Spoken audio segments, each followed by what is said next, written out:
back with another episode of the Lakers Fast Break Podcast. Gerald Glassford coming up back right here with you. The Lakers Fast Break.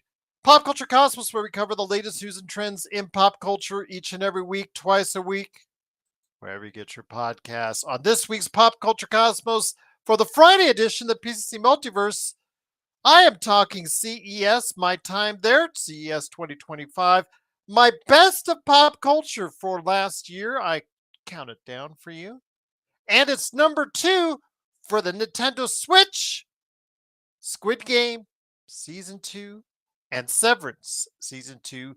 One of the best shows you need to see on Apple TV right there for you. Just started, so I have thoughts on the Nintendo Switch 2, which was just announced, Severance Season 2, and Squid Game Season 2, all for you on the Pop Culture Cosmos channels, wherever you get your podcasts. Also, as well, of course, Inside Sports Fantasy Football. Joe Soro is probably not going to be with us tonight. I believe he's talking some Dodgers on with Empire Jeff, but he is usually here. Go ahead and support him today with his game, Corrupt, the indie fighting game of the year on Steam, Coreupt. I'm going to get a Switch eventually, JSJ. I'm just not rushing out to get it. I think there are probably going to be better handhelds that are more suited for me that I'd like to go ahead and get my hands on first ahead of the Switch 2. But eventually I'll get one. I'm sure a Pokemon game will come out or something like that I'll have to go ahead and get it. Or at least I'll be told to anyways. But also as well, of course, don't forget the guys that help us out occasionally when they stop on by, like Stone Hansen, of course, also as well, Alfred Esmond, Legend 350. Those three guys, please follow them. John Costa, Clutch Talk and Lakers Corner. Also as well, of course, don't forget Lakers in 5, Daniel Barry, Sports Highlights. Yo, the Lakerholics crew. I think they're going to do a show tomorrow. Lakerholics.com. But they're also going to do a show tomorrow, I believe 11 o'clock on Saturday. So go ahead and listen in as Jamie Sweet and Michael, I will think will be there. Michael Heinrich. Go ahead and check them out tomorrow for the Lakers weekend special, the Lakerholic Spotlight indeed. Also as well, of course, don't forget to like and subscribe here. Please like and subscribe. I know everyone says on YouTube, but we need your help. We're at 2030 on our number of subscribers. We need more. Want to get to the big time. And with your help, the like and subscribe, we will do just that. And if you want to see the latest videos that I post for PCC and some other special stuff, articles, including the thoughts on Ben Simmons from one Mark, aka Xbox. It's now available for members. You can become a member today for just $2.99 a month, right there for you at the Lakers Fast Break Podcast. Well, the Lakers, in the inimitable words of Jamie Sweet himself, this was a trap game because tonight the Lakers were up against a team that just played the Clippers the other day and lost by 59. Let me put that into your head for a second again. 59 they just lost by. So you're thinking it's going to be a cakewalk for the Lakers.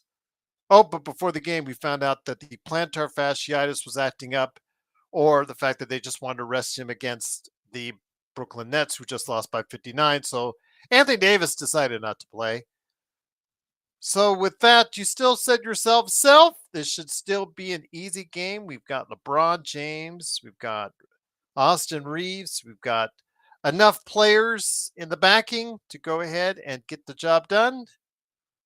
Well, for virtually the entire game, that did not prove to be correct, as the Lakers and Brooklyn went back and forth all game long. Basically, as far as what they were doing was just sleepwalking for most of the time. The only two players seemingly that decided to go ahead and play 1-on-5 at times were LeBron James and Austin Reaves. And backed by Austin Reaves, humongous performance tonight, 38 points, 4 of 8 from 3, 13 of 23 overall, and LeBron James chipping in with 29 and 8 assists and 7 rebounds himself. The Lakers escape the Crypt with a 102-101, very unimpressive. I won't say slightly embarrassing. You could say really embarrassing. I won't get you on that. You decide which way you want to see it. Victory over the Brooklyn Nets to go 22-17. Just absolutely a miserable performance all game long. D'Angelo Russell in the D'Angelo Russell revenge game, the D'Lo revenge game. He tried to ball out today. He got 19 points himself to lead his team, but it wasn't enough as a last second three fell just short. And the Lakers do escape with a 102-101 victory. And hopefully, I'm going to get the guys together to stop on by here real soon. But I want to hear your thoughts out there until they do come by. Hopefully, we can get you in there. Dwight's in here again. All Lane. You know what? If there's any trash talking, you guys are more than welcome to talk it because tonight they deserve to be talked trash to because today was a miserable performance by the team. They barely escaped with a victory again over a team that just lost by 59. And here today to discuss today's really, I don't know. Again, as the start of the chat, they said a victory is a victory. I guess a victory is a victory, but man, I just don't feel like it. I don't feel good about it. I don't have the warm fuzzies about it. Is a good man indeed. It is, of course, Mark, aka Xbox. Read his article today for all members, $2.99 a month, right there for you, and you can read his thoughts on Ben Simmons, who we just played. It is, of course, Mark, aka Xbox, and Xbox. Great to have you here, my friend. Looking forward to the Switch 2. You and JSJ seemingly first in line to buy one. Okay, Hell more yeah. power. I'll be like 2 millionth in line to buy one, but I'll buy one eventually. That's usually the way it is. Nintendo usually gets me sooner or later. There you go, FC25. Absolutely. Still be able to work on a Switch too, by the way. So That's the appeal. Mm. I will ask you this. You, of course, Danny, Cool Bro, Joe, John, Laker Nick, were all part of our great coverage on Lakers Fast Break on playback.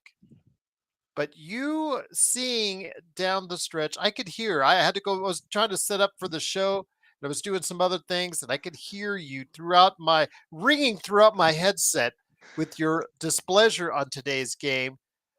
And the fact is, they were up by what 10? I think 9 or 10 late in the game. Decided, Yeah. as we've seen before on more than one occasion this season, to choke that lead and give us a really, really nervous time coming down the stretch. This isn't the first time this has happened this season. I think this is probably the fifth or sixth time this has happened. But they get away with the victory. The problem is, I go away with it very unimpressed. Oh, it was And honestly by the way, we Xbox, if anybody's talking trash today, yeah, I wrong. have no defense. I have no Yeah. defense today.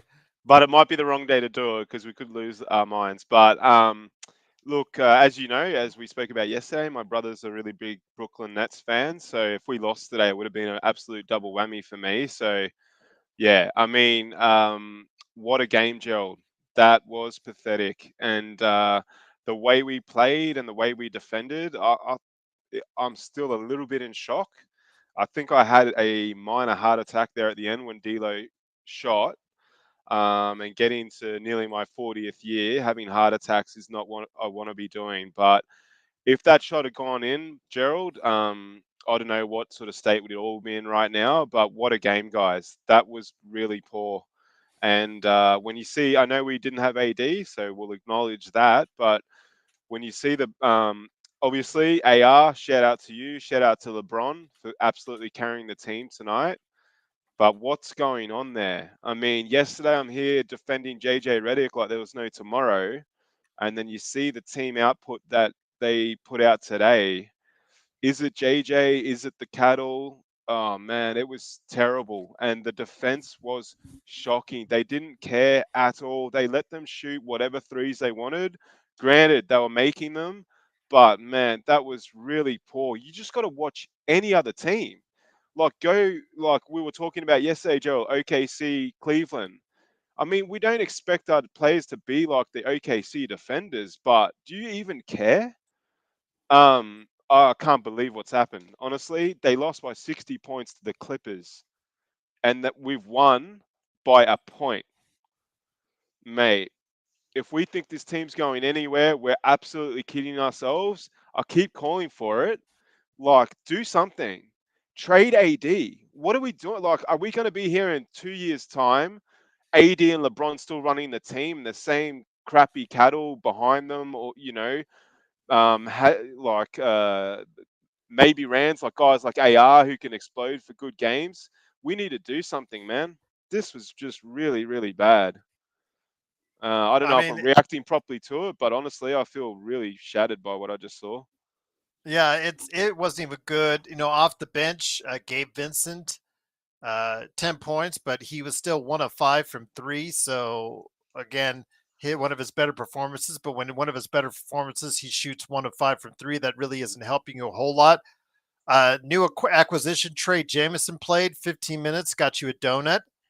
Ah, Shake dude. Milton, seven, but he's new, so we're gonna give him. Yeah, I'm not gonna fine. say too much about that. So give it to you, but Shake Milton was in there for a cup of coffee and didn't get you much. Dalton Ah, Knecht, he looks shot. He basically is he's just at this struggling, point. Gerald. His confidence is just it's gone. It's Yeah, absolutely gone at this it's a point. shame. I really don't know what he's at this point. Yeah, I'm questioning why he's out there because he's just only Mm, embarrassing things right now for himself.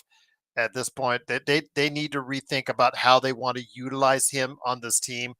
Max Christie didn't show up tonight, 2 of 13. Uh, Rui was was okay at the beginning, but just decided to tail off. His game did only 10 points from him. Jackson Hayes got hurt, I believe, and they started Jameson in the third quarter. I think something wrong with his shoulder as I saw him leaving towards the locker room. mm. So he gave us 33 minutes tonight, 6 points, nine Nah, rebounds. So we'll see about him don't as even far get as me the shoulder is started with that. concerned. Yep. Yes, just absolutely no help for LeBron and AR. I said it on playback. It was either LeBron on five Yeah. or Austin Reeve on five. I'm seeing LeBron chuck up logo threes. Yeah. And normally I should be extremely ticked off about that. And the Darrens and the other LeBron, the Balds and other people Yeah. like that that really hate LeBron out there. I don't hate LeBron, but it makes me mad when he does stuff like that. Today, I can't say anything because again, if Nah. LeBron doesn't go LeBron on five, if Austin Reeves doesn't go Austin on five when LeBron's not in there, this team doesn't get it done. I understand it would have been looked nice, but to a more balanced offense, everybody passing the ball, the offense flowing through. But when they tried to, the rest of the Lakers gave them very little options to go ahead and succeed in this game. And this was against a team that just lost by 59 freaking points Points. to the Clippers just a few Yeah. days ago. It's yeah, it's the concerns now coming out of this game. There's going to be serious questions, and shout out to the chat. Hit the likes, boys, as well. This has Please been do if you this can. is yeah a hard one to take, and always we're thinking of Jeremy too. If he's watching, shout out to Jeremy. But just yeah, the game tonight was just really, really poor. And yeah, like I said before, shout out to LeBron, shout out to AR, they got it done. But when you look in behind that, Gerald, basketball is a team sport. Now I know it's dominated by your superstar players, but they don't. You look at superstar players, they'll get you three-quarters of the points. You need other players to be able to step up and do their job. What is going on? What the hell has happened to Rui Hachimura? What's going on there, bro? Like today, we were talking about it during the game. Straight trade for Vooch for Rui, mate. I'll fly over to America. I'll handle the deal myself.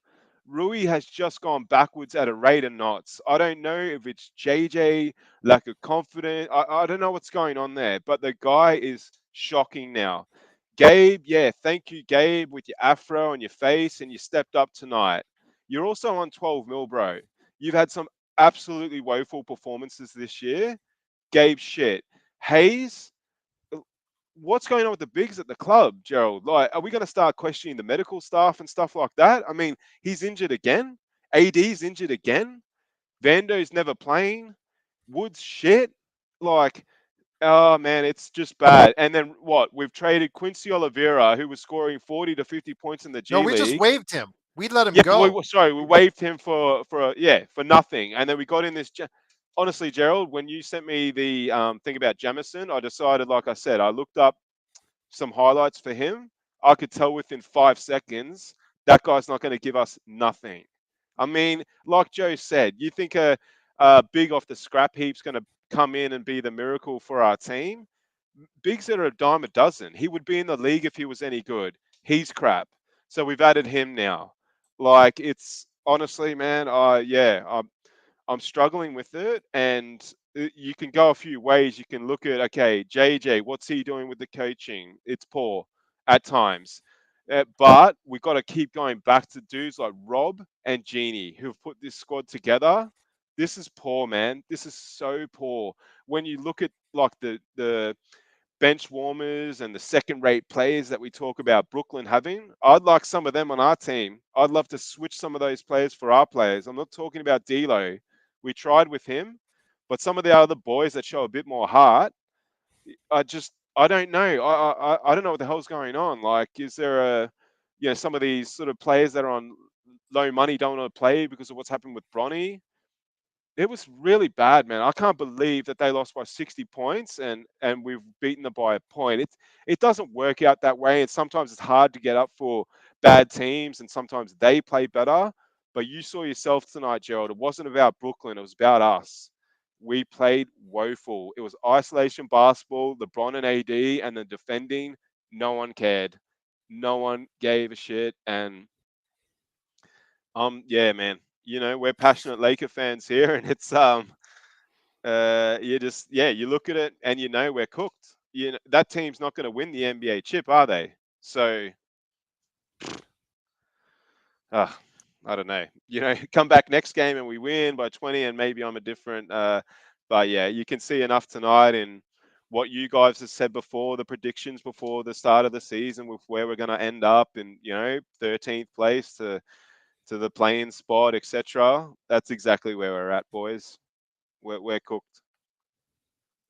Once again, it is Mark, aka Xbox, along with me, Gerald Glassford. Thanks again for watching this and truly appreciate it. The Lakers meander through a 102 to 101 win. I think meander is probably the best word I can utilize for it because I like to say some other things, but unlike Mark, I'm not really going to go ahead and go PG-13 on you guys, but they did play like dirt, like crap, whatever you want to say, in getting the win. And it just let a lot of bad habits, from Austin on 5 to LeBron on 5, but it was necessary in order to get the victory. I know Doobie says if AD's there, they get a 20, 30-point victory.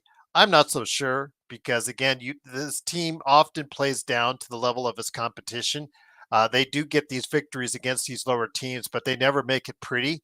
That's why they're, even for a team that's now 22 and 17, that their scoring differential still in the negative because as Sean said the other day, we have more 20-point losses than anyone. It's just frustrating. It's just frustrating because you see periods of time where the schedule could be a lot easier, even with the games that were rescheduled. You see a schedule that could be easier for this team to start building some confidence, building some wins. I don't think anybody in that locker room is building any confidence after tonight's game in the Lakers locker room. They think, yeah, they're going, whew, got the victory without AD tonight. I think they're saying, okay, that's great, but they could have lost it on the last second shot to D'Lo. That's how bad it is, and it's really, really concerning for a lot of people out there who want to believe Robert.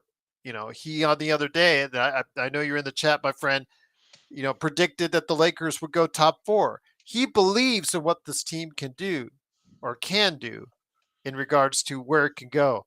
I don't share that enthusiasm. I wish I could, but I have to give a more realistic take. And it's games like these, which they barely escape against a team that should be beating by 30, really gets me concerned when they can barely beat these tanking teams, Mark. Man, look, Robert, shout out to the positivity. I'm a pretty positive person other than right now. But the boys know I went on a pretty Young, big if you know me, Young, I will not forget this game by next week. I will remind you guys next week about this game. Podfather won't forget this one. But yeah, look, I'm a pretty positive person in just in life generally, and I think the guys know that. But I just saw some signs tonight that really, really shocked me, and I just couldn't believe when we got up by 10 points. I honestly felt at that stage, Gerald, that, yeah, okay, we're going to get the 20, 25-point win, and people are going to look at the box score and think, oh, we've blown them out.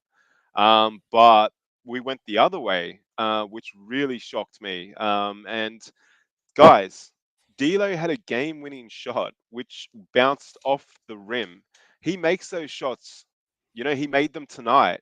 He could have won the game for them. So, we can be as positive as we want to normally, but if we focus on this game in isolation, it was pathetic. And just the signs there, yeah, like I'll harp on about it, but because even if you go back to some of the earlier sort of catch ups we had, Gerald, I was a big proponent of Rui.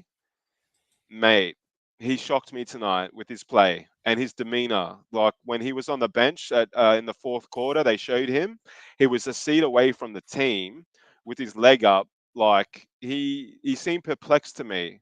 The dude's on the third amount of coin in the team, guys. Like he's not the sixth, seventh highest paid player in the team. He's expected to be the third option. Can't do it. Yeah, I don't know. Gabe, to his credit, played okay tonight. Dalton, let's talk about Dalton, Gerald. Like you are the Do we president have of the to? fan. Well, as the president, I think you've got some answers, some questions to answer, and I might ask them He, of he you. plays playing soft and he has Yeah. zero confidence. I mean, when they showed up the stat during the game that he's shot 18, I think 16 or 18% from three in the months of December and January. And that's now a sample size of a close to 20 games. That's horrendous. That shows to me that something has happened in regards to his confidence. Other than that, it could be mean that he's a streaky player and he has a hot streak Mm, coming on the way for another 10 or 15 game stretch where he shoots out of his mind, and then another 10 or 15 game stretch where he shoots like he's off his mind. So, mm. yeah, I was hoping he would be more of a consistent for us as far as, let's say, in between the 38 to 42% from three eventually, and he still has the room to go ahead and develop into that kind of player, Mark. But he'll need to, because the thing is, if they're passing it off, the Lakers are, as far as him being a rookie and whatnot. That's fine, but if he's in his second, third, fourth, fifth year in the league and he plays like this, he's going to find himself out of the league because his defense is absolutely abysmal. He plays softer than tissue. It's absolutely, as the president of the fan, I'm the president of the fan club because I know what he could do to score when he lights it up, and you can see that gleam in his eye. But when you see all the deficiencies in his game and his 3-point shooting isn't supporting it, it's a real problem. He is a real enigma out there for the Lakers. Yeah, well said. And I'm the president of the Giddy fan club. You're the president of the Dalton fan club, and it's not really working out for us at the moment, isn't it? So we Neither can might have shoot to. for three, but Giddy No, actually might beat him in a 3-point shooting contest there right you now. go. But we actually spoke a couple of weeks ago, Gerald, and we said there'd be no benefit for Dalton to go back to the G League. How do you feel about that now? At this point, if maybe you're going to need to. I mean, it's worked a couple times for Cam Whitmore. Yeah. When Cam Whitmore earlier this season was playing absolutely abysmal for Houston, they sent him down to the G League. He was averaging 25 a game there and came up and has now become a contributor on Houston as far as coming off the bench for them, getting 10 to 20 points a game for them on a lot of occasions. So maybe it is something for him as well. But the thing is, they just don't have many options the Lakers do No. otherwise. Cam Reddish is nothing for them. Uh, Max Christie, we saw tonight, he was nothing for them. Rui Hashimura is by definition the definition of a streaky player. And they just don't have many options to go to. And I know JJ, when he puts them out there, he's hoping that that fire will catch with Austin. And once again, but the problem is they don't run plays for him. They just give it out to him, and he'll get the ball like out at the top of the key, and he'll try to shoot contested threes. That's not how you get players confidence when they need it. They need to run specific plays where it gets him open to get good, clean looks at the basket so he can become that player he was earlier this season again. But JJ, for all of his when they were drafting, making oh, I'm going to design plays for us for Dalton Knecht. Yeah, with those plays are long gone out of the playbook right now, and maybe it's justified because of how bad Dalton Knecht has played. Mark, Yeah, no, you're right, but I you also could only think if do you so much for players, and they ultimately you got to say they got to do it themselves. no, it's true, but I don't feel like JJ's there, the one sort of ostracizing him. I don't feel like JJ's the main issue for why Dalton's having his struggles. I also see it from a different perspective. I've watched a few games now where, AR isn't the greatest distributor. So he's become our primary ball handler now, behind LeBron.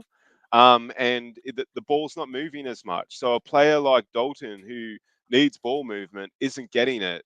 So whether the plays are being run for him or drawn up for him and it's the ball's not getting to him, I'm not too sure. But for me, Eric says it well there in the chat. Dalton's completely lost his confidence. So how Yeah. do you get that back? Is it the G League? Is it okay? You run a quarter of plays for him. That Or doesn't take seem the to have ball more helped. to the basket. Eric Yeah, says, get more mid-range looks where he does have a nice true. touch. Right? Yeah, Yeah, something a lot easier for him. But again, running plays for him shows some confidence in the kid that he doesn't have right now in himself. yeah. Look, Alan says it really well, man, and I feel that so badly. Like we can talk about Dalton and his struggles, but our primary ball handlers are LeBron James and Austin Reaves. Austin Reaves isn't a point guard, so that's an issue. LeBron James is a point guard slash small forward, power forward, whatever he is. Like it's just not happening. The ball movement is so poor, Gerald. Like you just have to watch other games to see how much better they move the ball. Even teams like Detroit, even Brooklyn, like tonight, they sort of move the ball on par with us. The movement of the ball is just pathetic, and Yeah, we but saw but that. Xbox, I'll get back at you with this. If you have the players right now that the Lakers do, why would you move the ball? That's why we're seeing the ISO LeBron on five, Austin on five, or LeBron and Austin on five. Is because the fact is they just don't have players But that then, are good yeah, enough at making shots right now. well, LeBron 2 months ago was saying Dalton Knecht was the best draft ever made. So has he lost complete faith in the guy? I mean, if he's not going to pass the ball to dudes that are open, how are they going to get more confidence? Like, I think it's a catch 22. The people are stuck in the middle, however you want to call it. We're just, something's not right with the team. We're not put together. I mean, it doesn't And then the coaching excuse. again. I mean, Yeah. Okay. I'm You no guys longer know more going to about give him a coaching than pass. me. Yeah. Fine. I'm no longer going to give JJ a pass, Okay. because again, he's a rookie. He's had his ups and downs. There are times he's been out coached. The last game, I thought he coached a much better job because in the second half he made the adjustments, and Miami didn't. But in this game, it was clear that he didn't really have much of a way or impact into the game as far as the adjustments that he made. And YYC remembered what I said during the course of the game as far as on playback. D'Lo is out there. You talk about Austin Reaves and Dalton Knecht being like tissue as you show off your Mario Kart Switch. Uh, they're like DJ. tissue on defense. D'Lo is horrid on defense. He is a cone on defense. Why didn't they go at him? Uh, I know Austin scored 38, but a lot of them was on D'Angelo. I know they wanted to go ahead Mm. and create this back and forth between them because they're such good friends, and they did at Yeah. least at the in the closing minutes. But I would have liked to seen LeBron or Austin repeatedly go at or whoever D'Angelo's on, who just go straight at D'Angelo time and time again and make them pay for having him out there. But that's a coaching issue that JJ needs to learn and pick up on when he's out there. And again, these are things that if we can see them, he needs to see them as well. just like play devil's advocate a bit, don't you reckon JJ be having some of these conversations with the boys? Like, I mean, LeBron James is apparently one of his good mates. The thing I see about JJ is that, and I said it yesterday as well. Like, he seemed like after a game like tonight, I can't wait to see his press conference to see how he reacts. But he does seem to say the right things anyway in terms of the messages that he's giving in the media that he's telling the boys, but sometimes they're going the opposite way.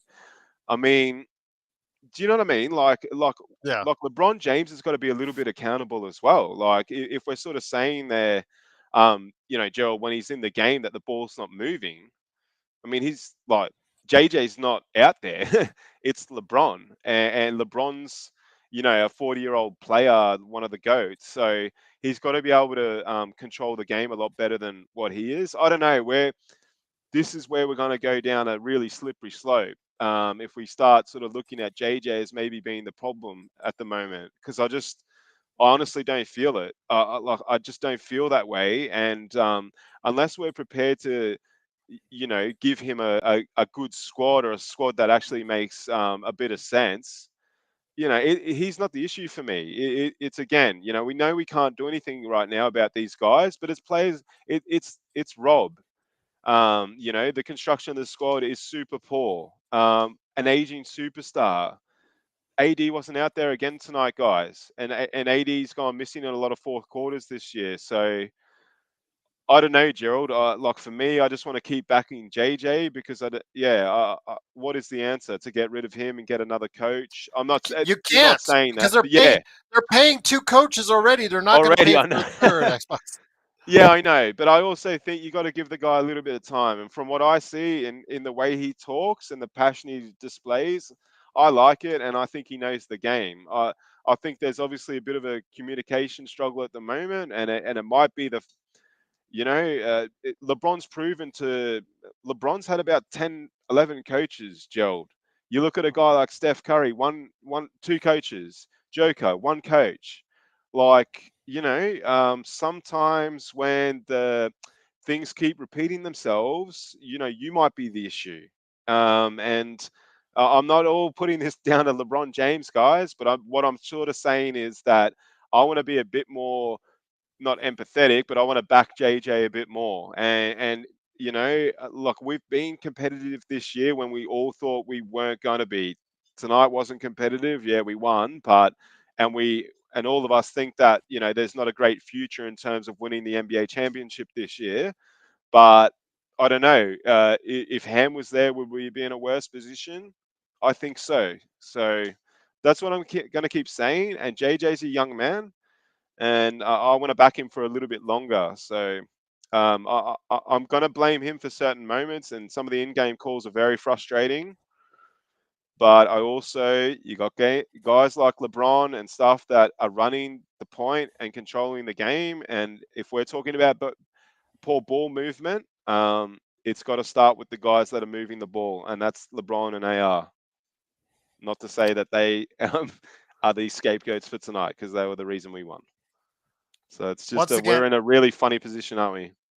oh, absolutely, we are, my friend. But the Mm. Lakers, you know what? Maybe they're exceeding expectations at 22-17, which they are now.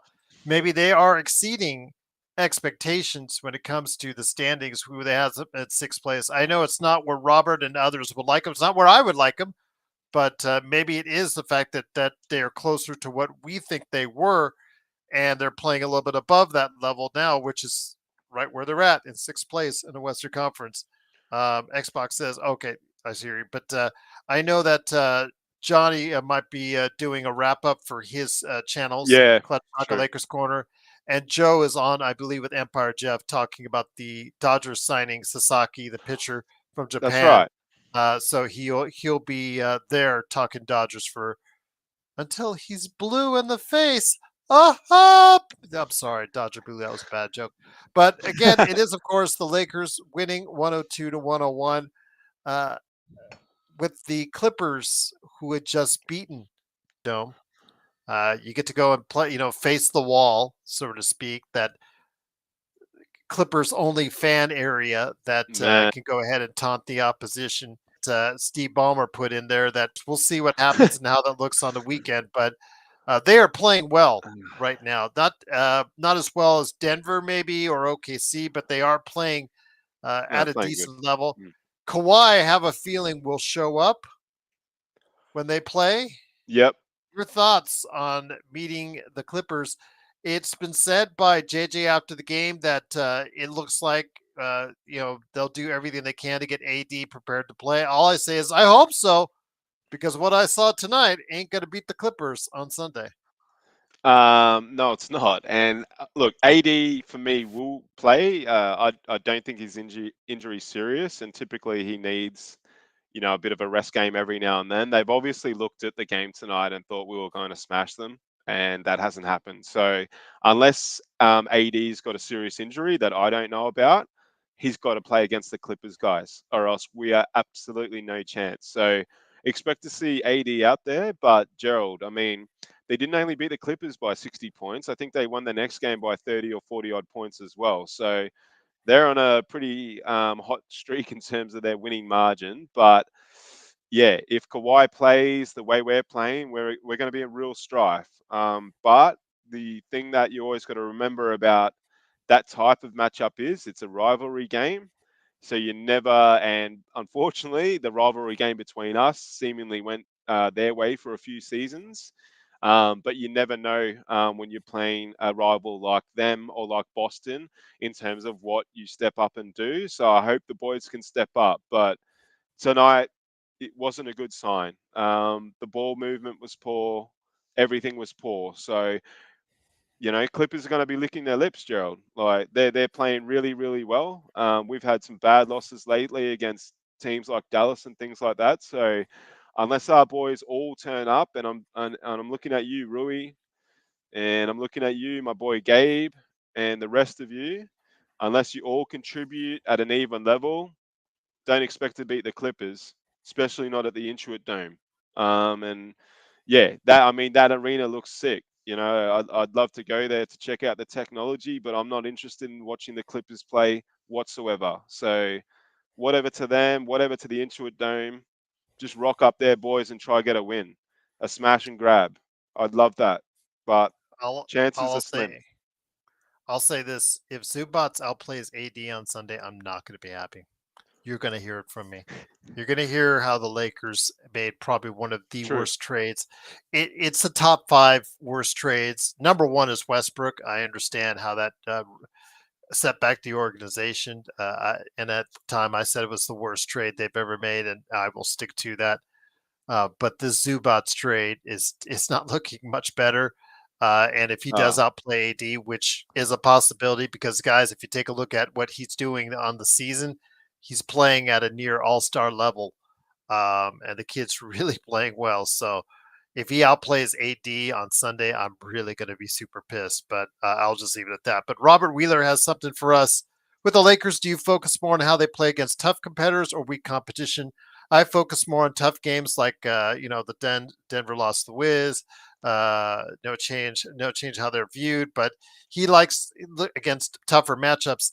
I see it as far as how you're playing habits. I look for bad habits. I don't care the competition. I look at how the rotations are. Look how that they play against their competition, no matter good or bad. Do they run into bad habits? Is their rotations good? How are they on defense? Are they matching up well? Is there those things I look on a game by game basis? I don't exactly look at it as far as against how they look against tougher or not as yeah. tough competition. Tonight it was the fact that they just in many ways seemed to go through the motions, and a lot was riding on how the other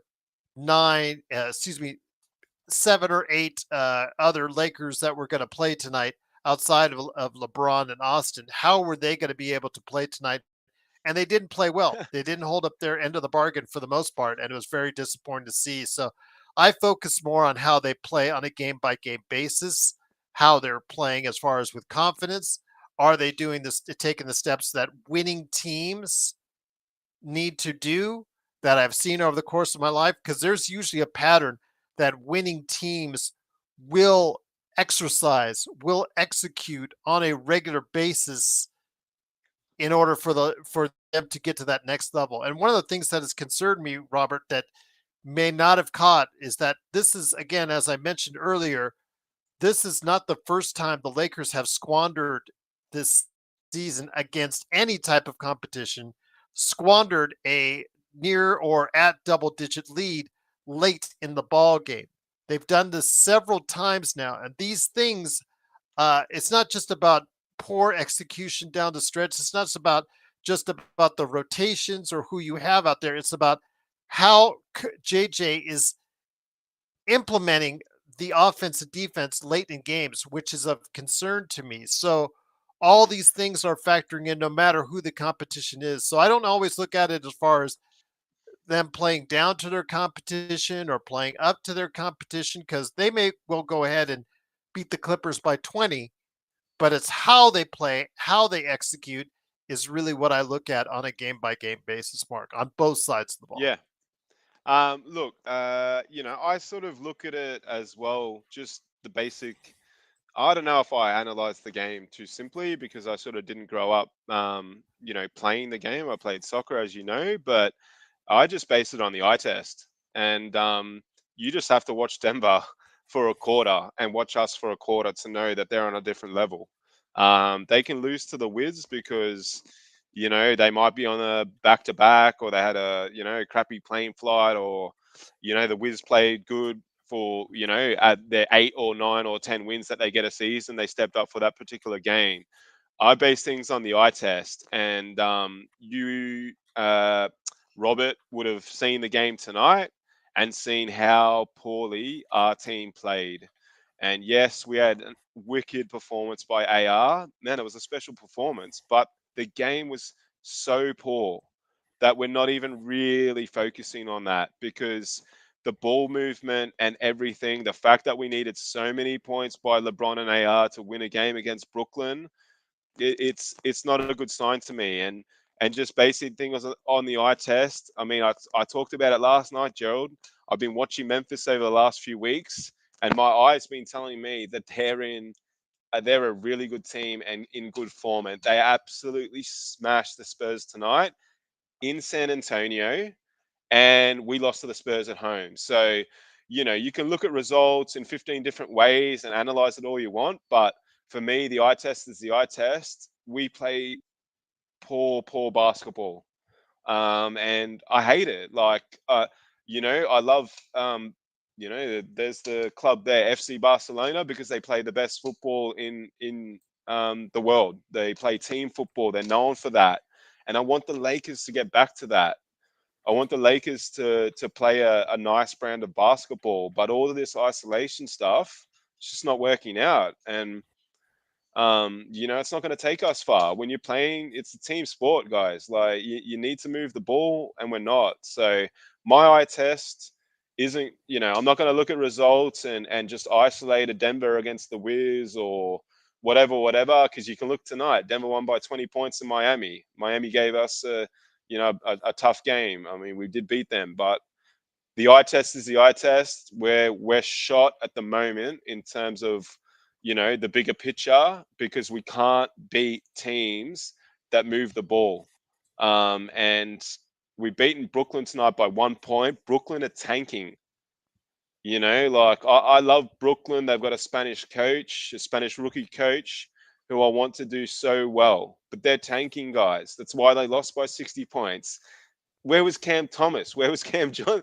They didn't have their players tonight, guys, and we lost by a point. I mean, we won by a point. So, the eye test, Robert, for me, is that we're in a really bad spot right now. Despite what our standing and record might say, we're just not playing well. And your guy, Sandy Aldama, who, remember earlier this year, I said probably was somebody that you have to look at for sixth man of the year. Yeah, 29 points, 8 rebounds. As Sharon said, they got 60 points off their bench. yeah, We are lucky to get 20 on any given day, which is kind of depressing when you think about it, that the Lakers do not give any kind of support or consistent help off the bench. So it's kind of frustrating there. But yes, the Grizzlies, who have been playing up and down as of late, they do get the victory in San Antonio.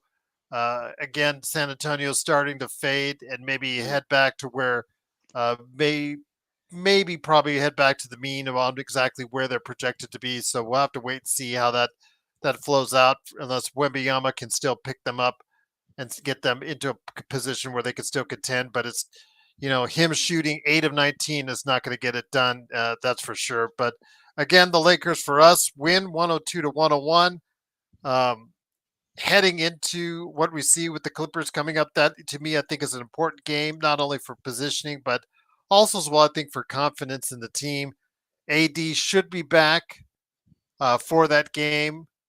Again, he'll be playing against a Ivica Zubats, who is really playing at a high level. So I think he should not take it for granted he's going to dominate that matchup on Sunday.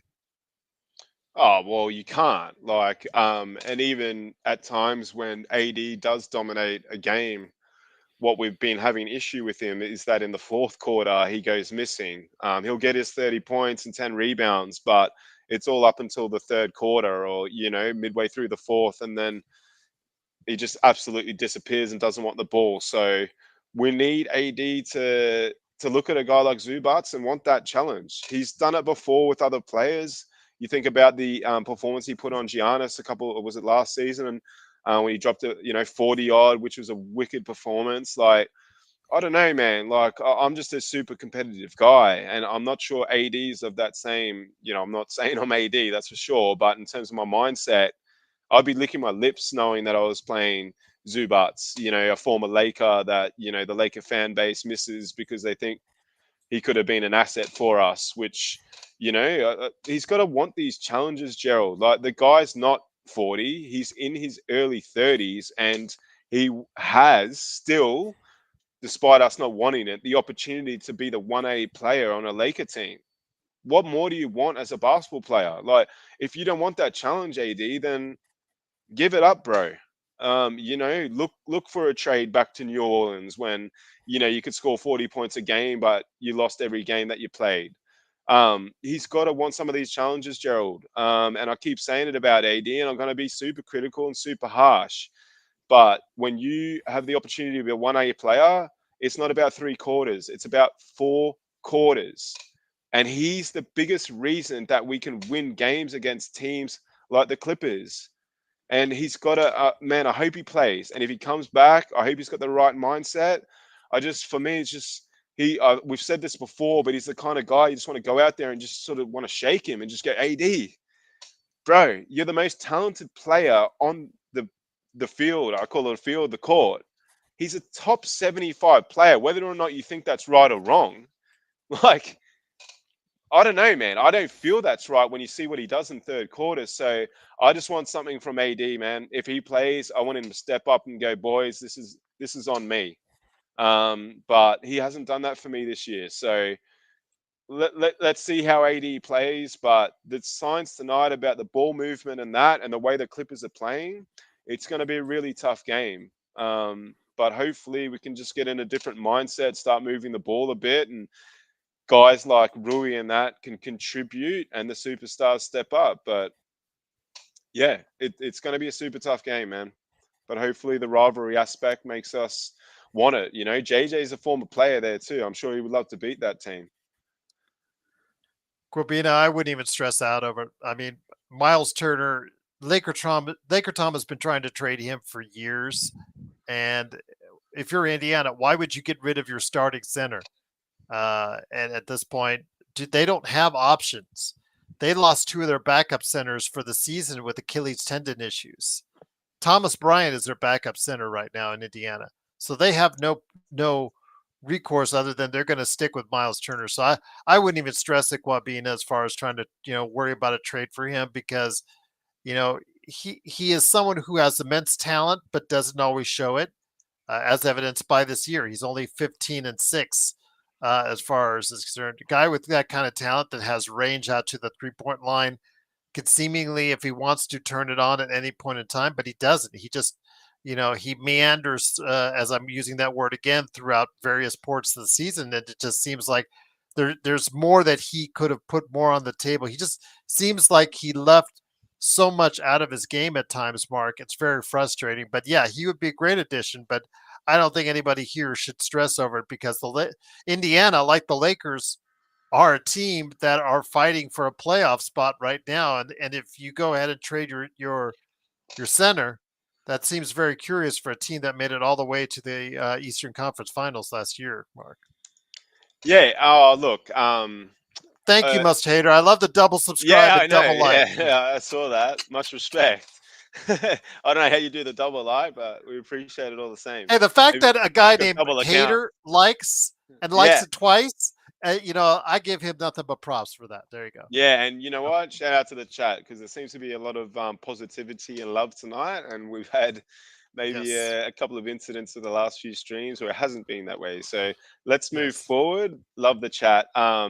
Man, for Let me me, ask you Miles. this though. Yeah, yeah, yeah.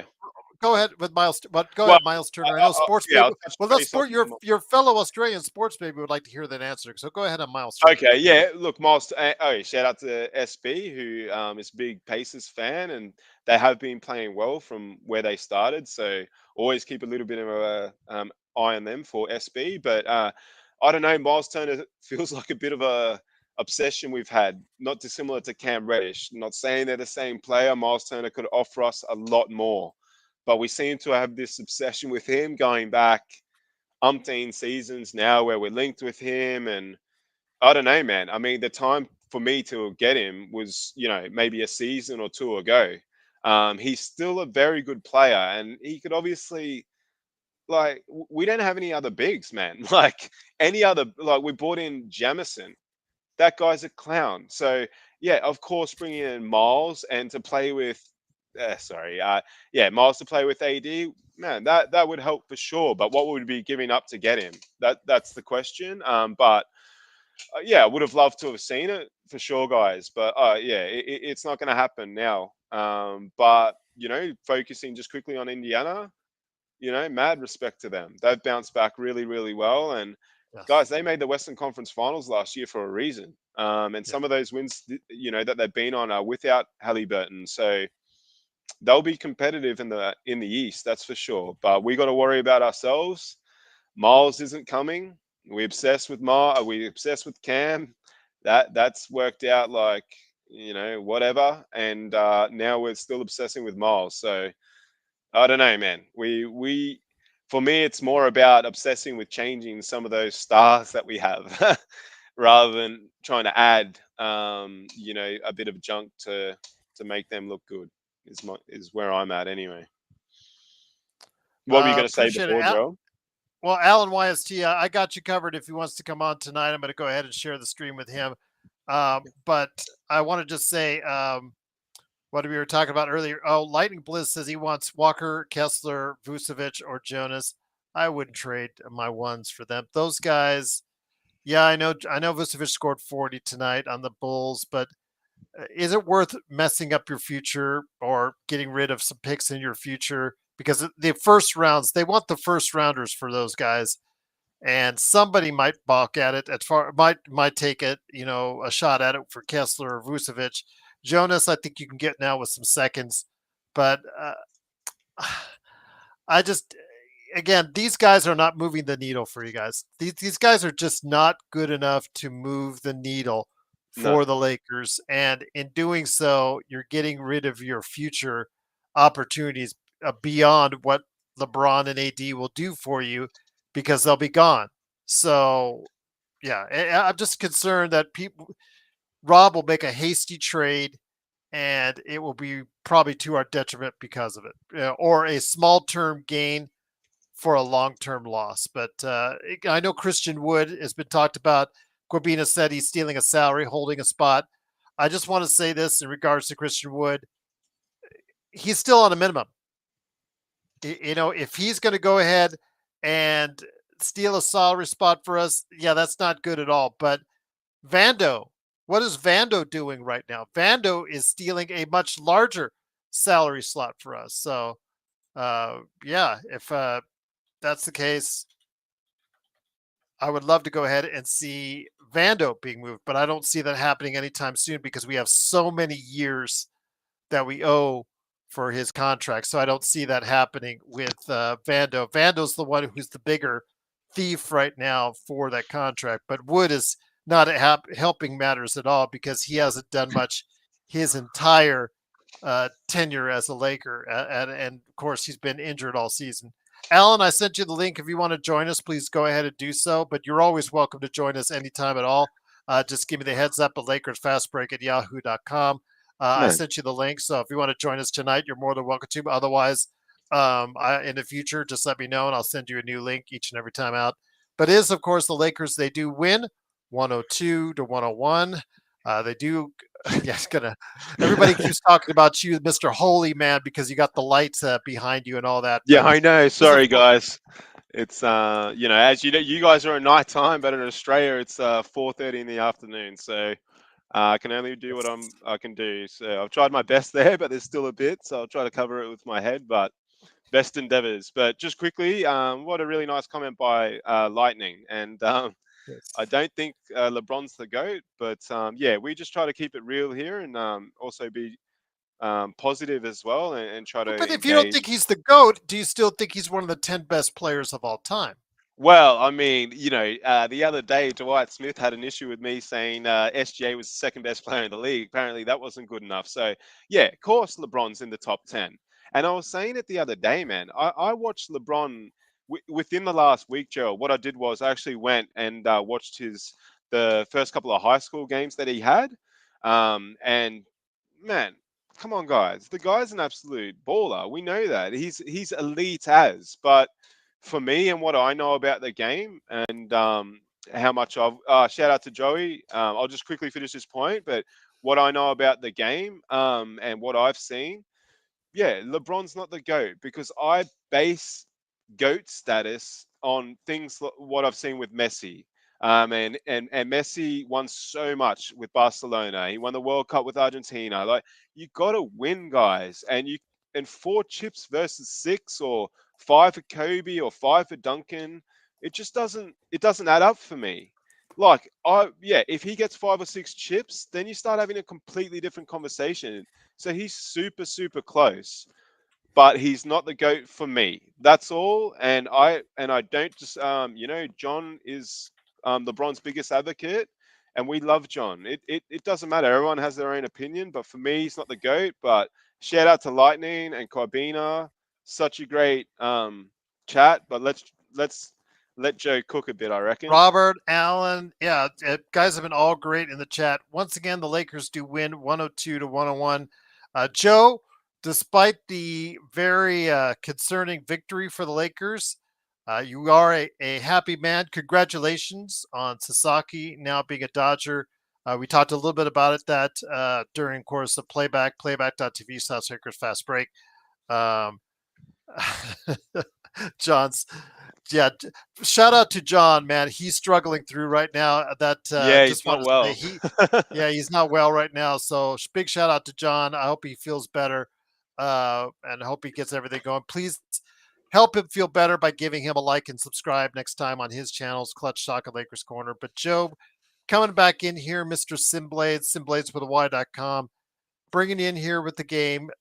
A very unimpressive victory. I know that Robert Wheeler earlier with his question of the day said he evaluates the Lakers against tougher opponents, not necessarily against uh, opponents such as this, that the Lakers have a tendency to play down to. I look for habits. I look for things as far as areas of weaknesses and strength overall when they're whoever the opponents are. What can the Lakers do to maximize their potential each and every game? And are they doing that? Today, I know there were some tough shots by LeBron, and I know it was LeBron on 5 and Austin Reeves on 5. If it wasn't LeBron on 5, it was Austin Reeves on 5. It was not the prettiest of games. It seemed like it was 2 guys on an entire team. It got the victory tonight, but you come away unimpressed by what the Lakers did this evening, even without AD. Yeah, it's the Dodgers have a propensity to play like they're on top. They're just not fundamentally sound. I don't think they're coached to play smart You said the basketball. Dodgers or the Lakers? I'm talking about the You Lakers. start out. You start off with the Dodgers. Did I say Dodgers? Yeah, you did say Dodgers. might have- I He might just have. he came over from a Dodgers show. Everyone, it's okay. Sorry if I Okay. said Dodgers. Sorry, I meant Lakers. Yeah, the Lakers. Just watching tonight, there was some passes I couldn't comprehend at that point. LeBron being one of them too.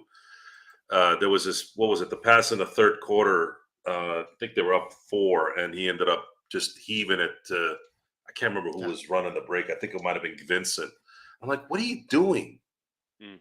Like, it's like, this is your number one guy setting the example. You know, we're talking about the issues with LeBron. The issues with LeBron, and he's supposed to be this high IQ guy. He doesn't hold any of his players, and he doesn't even hold himself accountable to playing sound basketball for 48 minutes. He takes too many chances. He makes too many passes that are unwarranted. They're just not warranted. Why are you doing this? You see that these guys mimic him too. So if there's no accountability, you obviously don't see. I've been waiting for JJ to yell at LeBron this year. Has he yelled at him yet? No, but let me say this. I don't want to say this too much of a defense of LeBron, but he did say earlier this week, because of what's gone with the fires, he is also, him and his family have been displaced. I know we haven't talked about this much at all, and I know I can see you rolling your eyes already. What was it before then? What was it before the fires? Don't give me that shit. Don't give me that shit, LeBron. No. You were doing this shit in November, in December. Don't blame the fires. This is exactly what I'm talking about. He is an excuse machine. And it resonates through the team. It's resonated. The shit usually runs down, right? The shit's gone up. The only place that shit usually goes up is in prison. That's what we're in right now with this guy. Seriously? Is that what he's saying? Is that his excuse for throwing a stupid pass? You almost got beat by the Nets, who got their ass whooped by 59. I'm tired. I'm tired of these excuses. I just got off of Empire Jeff's show. I was calm. I was relaxed. We were talking. I didn't even say a curse word. Okay? I was coming on here to talk about, geez, what the hell were these guys doing, letting these guys stay in all the way? They won the game, good. But then I'm like, what is this? And then you tell me this, and I'm like, really? Even that guy's pulling that crap? Even really he's pulling that crap? Because that's what he does. The guy doesn't take any accountability for anything he does. That's why people don't like LeBron James. It has nothing to do with his fame or how great he is, and people are jealous and all that. It has nothing to do with this. His problem, and the reason why he'll never be the greatest, is because he's a chump when it matters. And the reason why he's won and had a phenomenal career is because he has been that talented. He's gotten away with this because he's outwardly talented. And he's got the genetics of a god. Right? Enough of the excuses. Seriously, I've had it with this guy. I've had it with all of these excuses. Just because there's a fire going on doesn't mean you need to pass the ball like an idiot down the court and get a turnover at least 5 times a game. What does that have to do with the fire? Kobe was killing himself in 2004. He didn't know if he was going to go to jail for 20 years. He's hitting game-winning shots in Portland. And he doesn't know if he's going to be back in the next game. And you're going to give me that excuse when nothing happened to your house too on top of it? That's the shit you're going to say? When before this stuff happened, you were still doing that shit. So what was it? What are you, a mind reader? What are you, Nostradamus? Oh, well, the fires in the future affected me. That's why I was passing the way I was in December 5th. This is fucking garbage, man. This is trash. They look like garbage tonight. Not because AD was out. It's because that's how they've looked all year. You run garbage, you look like garbage. You look like garbage. You play like garbage. Enough. Enough of the excuse. And no one's telling this fucking guy. No one tells him. Everyone kisses his ass. And the only ones that criticize him go sit in a little corner and do the little typing, and then that's how they say it. When is someone going to go up to his face and tell him? There was a fan that did. There was a fan that they caught, but the cameras didn't stay on him that long. Why do they keep protecting this guy, by the way? Why is he so protected? Because I never saw Kobe protected like this. Why? Yeah, no more. Done. I'm done with this guy. I'm done with his bullshit. I have to watch because I have no choice. But I'm done with these excuses, my God. And you wonder why these guys play like chumps. This is your reason. John, I love you. I'm sorry that you're having problems with your stomach, but your boy will never, ever, ever be number one. Michael, Jeffrey, Jordan is number one. And if you need to know, come talk to me. Come visit me in Temecula, and I'll tell you over some really good dinner, lunch, and I'll really break it down for you. Seriously. Make sure they pay, though. Make sure they pay for your time. No, you can't afford the places I go, man. Come on. Shout out to John. Once again, it is the Lakers fast break. Great. The Lakers do win 102-101. The Lakers are now 22-17, still sixth place in the Western Conference. Mark, again, with this team, there are some concerns. Games like these bring out those concerns as far as what they do, what they have. And I know that when Joe's not there, you're shouting and angry just like he is, because you can see that this team, in order to get it where they wants to be, has to go ahead and finish off these lousy teams in a lot better fashion. I mean, LeBron should have played only 20 minutes tonight, and gotten rest. I looked at the Clippers box score when they won by 59. None of the main players played more than 23 minutes. Yet they can't do that here for the Lakers. God forbid they would want an easy victory to make things easier on their team, Mark. And, the one time I got pretty psycho at JJ was when we did actually have the ability to take some of these players off with 5 minutes to go, and he didn't do it. So, tonight was a shock. We spoke about it yesterday, guys. We hoped and thought that the game might be over by halftime, and it hasn't worked out that way. So the boys have had to play, blah blah blah. But I probably want to go back to Joe as soon as possible, because I think he's making some really great points there. But on his point, and I can't go as hard as Joe, but I do feel the same way about him. And I was trying to explain that probably not as well about LeBron. And tonight, guys are going crazy that he's had a great performance, but the team's playing shit because of him. And he's the primary ball handler. He's the primary leader in the team. And he's an issue, guys. Like it's at what point are we gonna? And like Joe says, he's not really held accountable. He sort of gets away with everything. It's always the coach's fault. It's always some other player's fault. This year, we've traded D'Lo, who was our main issue, but we're still playing crap. So when are we going to hold the guy accountable and to that GOAT standard? I've got serious question marks over it. And I also then I fold to his best mate AD, who I put in the same category. We've sort of got unaccountable leaders, and I hope that changes. But I'm just going to quickly just answer Robert's point, and we'll let yourself and Joe go there. But are you more let me go ahead and answer. You want to ask set that? up for you guys. Yep. All right. For Xbox and Joe, are you more frustrated that the Lakers aren't playing up to their fullest potential, or that their potential is not high enough to make a finals run? LA's floor higher this year, no plan. Well, I mean, Robert, you have evaluated the Lakers at a higher prospectus than anyone on the staff. I think, except for Laker Tom, who magically picks them sixth in the Western Conference, but has them going to the finals. So, okay. I don't know how that works, but okay, it absolutely, I guess, does for him. But Robert has them, again, thinking them to be a top 4 seed in the Western Conference by year's end. And I applaud him for being that positive on the Lakers. But getting back to his question, I'll start off with you, Mark. Are you more frustrated that the Lakers aren't playing up to their fullest potential, or could they be playing above what we think their potential is. I'm a pretty positive dude, Robert. So I don't know what's your drinking or smoking or eating or your good behavior, but I'd love some of it, man. Because yeah, no, we're cooked, mate. Like, and you can look at it a few different ways.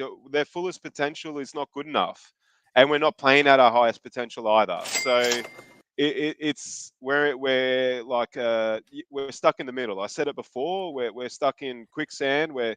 We're not going anywhere fast. And yeah, like I'm frustrated because the eye test for me, I want to watch good basketball, guys, even if we're losing. I've always said this about Barcelona. If they lose but play well, I feel good. We play terrible basketball. And that's where it hurts me the most. I'd love to see a change in how we, and that's not JJ, man. I can't. JJ's not coaching to play badly. It's our ball handlers. We're gonna say it. It's LeBron and some of the other guys in the team that just don't seem to, yeah, put the game plan together. And I just hate. Yeah, I love watching us play, but I hate the basketball that we play. So either which way I look at that question, Robert, highest potential, full potential. We're not a super competitive team in this league. But what are your thoughts, Joe, on that one? If they played fundamentally sound basketball, if they cared about how to set up their angles on passes, when to shoot, when not to shoot, when to do a bounce pass, when to throw a lob, when I understand there's going to be turnovers, and I understand that the defense that they play may dictate those turnovers. But if you watch the Lakers play basketball, 90% of their turnovers are done because of how they react to defense or even just the way they take chances when they don't have to. And it comes from arrogance. It comes from arrogance. And I know Sharon is on here and she disagrees with what we're saying, but Sharon, I need you to open your eyes a little bit. Okay? You got to get your fandom out of your head.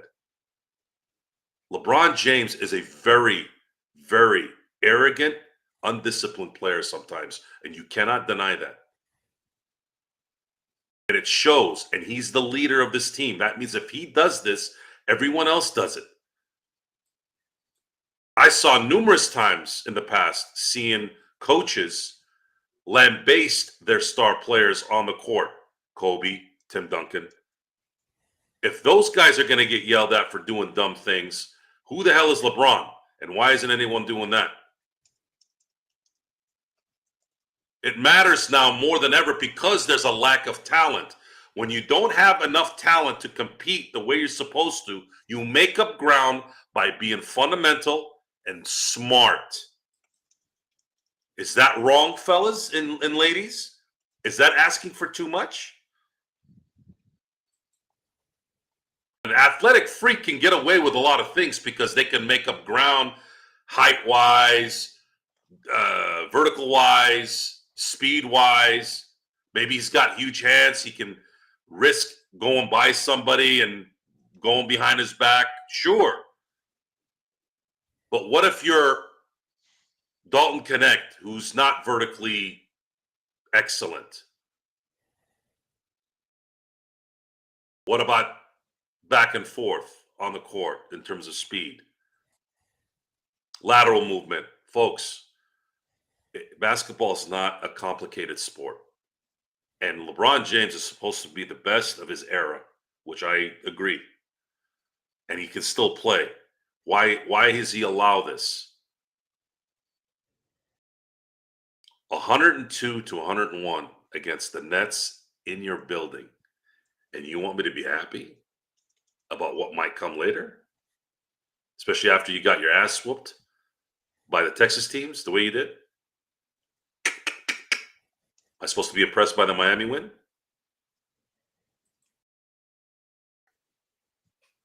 Now it's the Fire's excuse. Okay. Maybe in March he'll blame St. Patrick's Day's green beer. Or the McDonald's green milkshake. Bit of Guinness. So It's tiresome. Am I the only one that's tired of this, guys? Seriously, again, I can't believe he pulled that out of his ass. Again, Joe, and I'll go to Nick T's super chat in a second. Thank you, Nick T, by the way, for the super chat. But Joe, I was in the time we were met, I was more of defender of LeBron as far as the social media is concerned. But as the years have gone on, I give up no. I have nothing. I just absolutely have gotten fatigued of it. Mm. What he's done over the course of time. Yes, the excuse are there. This, whether you want to say it's a valid or not so valid excuse, I'll leave that up to you because it is a very troubling time for those in Southern California. So I am not going to be like Joe and just lambaste it, saying it's just another basic excuse because he has had his family, loaded up in a hotel during the course of the fires and whatnot. So again, that's something he decided to do with his family. Maybe he was, in this area. It's near his home. I can understand it's a troubling time for all those out there in Southern California, but he is paid $50 million a year to play the game of basketball at an extremely high level. And when he doesn't, this team suffers greatly. And today, if he didn't give us, outside of those turnovers and those dumb mistakes, a high level performance, he did take a couple threes that I just thought was just absolutely just crazy. But, again, when you have no help that you're given. Rui is having a bad game. Gabe Vincent's the only one who's halfway decent, and he still couldn't hit barely a shot from outside from three. It just, when you have no help at all other than Austin Reaves, it's really troubling. And that should be the excuse for this team, is the fact that they have a terrible supporting cast. And unless you're getting premier performances from select players, you're not going to be where Robert, I, and everyone else wants them to be at the upper echelon of the Western Conference. It's just that simple. This team needs a better supporting cast than what it has right now. So maybe LeBron may not make as many of those lame turnovers, or Austin Reaves have so much pressure on him to go ahead and have so much usage on him. It's just, maybe if Rob would do his job a little bit better or a lot better, maybe some of these problems could alleviate themselves, but I don't see that happening anytime soon. Mark, your thoughts on that before I go ahead and get it over you guys on the super chat that Nick dropped there. It's Yeah. just the fact that the supporting cast is just so bad and they're playing so horrible right now. I don't see where LeBron, Austin Reaves, when he's playing well, can find that type of help if AD's not in there. Look, the supporting cast is playing bad, but haven't we heard about LeBron that he's this great elevator of his teammates, etc.? Like, I'm sorry, basketball is a team sport, but it starts with the superstars. So yeah, you've got a supporting cast that is playing poorly, but And I'm not and going to start on his defense because his defense I have y- no defense ah, for. mate, and tonight, honestly, like, Pun okay, made. well, and you know what? Tonight he got, he did get fouled under the basket, and then he does this little feigny injury where it was, and they had two open threes by the time he got back. Thankfully, they missed them. But yeah, man, for me, I don't know, guys. Like, the dude's on 50 million, plus he's got his son there. Like, it has to start with him, doesn't it? Yeah. Like, you can talk about guys like Rui, which I have tonight. I've gone absolutely savage on him. I've slayed Gabe pretty much every time I've been on here. Shake Milkshake's come in, done nothing. You can go through the players in the team that aren't playing well, but LeBron is the leader of the team and he's the primary ball handler, which I keep saying. And we're not playing well because of the ball movement that he starts. So, yeah, what do you do, man? I don't know. Like, these other guys, like 2 weeks ago, was saying Christie's good. Now he's a poor role player. Like, I don't know. LeBron's got a lot to do with the way that we're playing. So we're going to hold him accountable. And guys that are on $2 million can't be expected to play as elite as the guys on 50 mil. And I'm not only focusing on LeBron guys. That's who we're talking about tonight because he played. And admittedly, he was one of the reasons we won the game. But I'm just as savage on Anthony Davis, who keeps letting us down in fourth quarters. So unless these leaders step up, when you play a team sport, the leaders are the key in the team. And LeBron's always talked about it as a great lifter of teammates. I just don't see that at the moment. And I don't expect, guys, LeBron to be able to play four quarters and score 50 points every game. And no one's saying that. But we've all seen enough to know that, man, it's poor ball movement. It's isolation basketball. It's lack of defending. It's all like, I don't understand the fundamentals of the game like you guys do. Like, you played the game growing up, but I can see it, and the fundamentals we just don't do. And unless we get stuff like tonight where LeBron jacks up his threes from Steph Curry range and gets them, and we don't win games. So, man, yeah, I don't know. Like, something's got to give, and unfortunately, the relationship between LeBron and JJ means that JJ just can't. He can't get through to the guy. I'm sorry, he can't get through to him. I can't believe that JJ's not there saying, "Move the ball, bring in other players." I just can't believe that this is what it's been coached during the week. Isolation basketball. What do you even need a coach then? Like, do you know what I mean? So, yeah, for me, LeBron, we're holding you accountable, bro. And Joe's going to hold you a little bit more accountable than me. AD, I've got you too. I've got you on my sights. We need some change, and we need some of these leaders to step up and carry the other players. Obviously, we want more out of the other players, and we're going to call them out. Rui, you've been terrible. Gabe, you've been bad. Vando, you don't play. Wood, you're a joke, etc., etc. But our boys, our big boys, the guys that are on more than 75% of the salary cap, are LeBron James and Anthony Davis. So you boys step up. You get us to the playoffs. You do something. The other day when we played, was it Detroit or whatever? They they didn't carry us. They don't carry us that much anymore.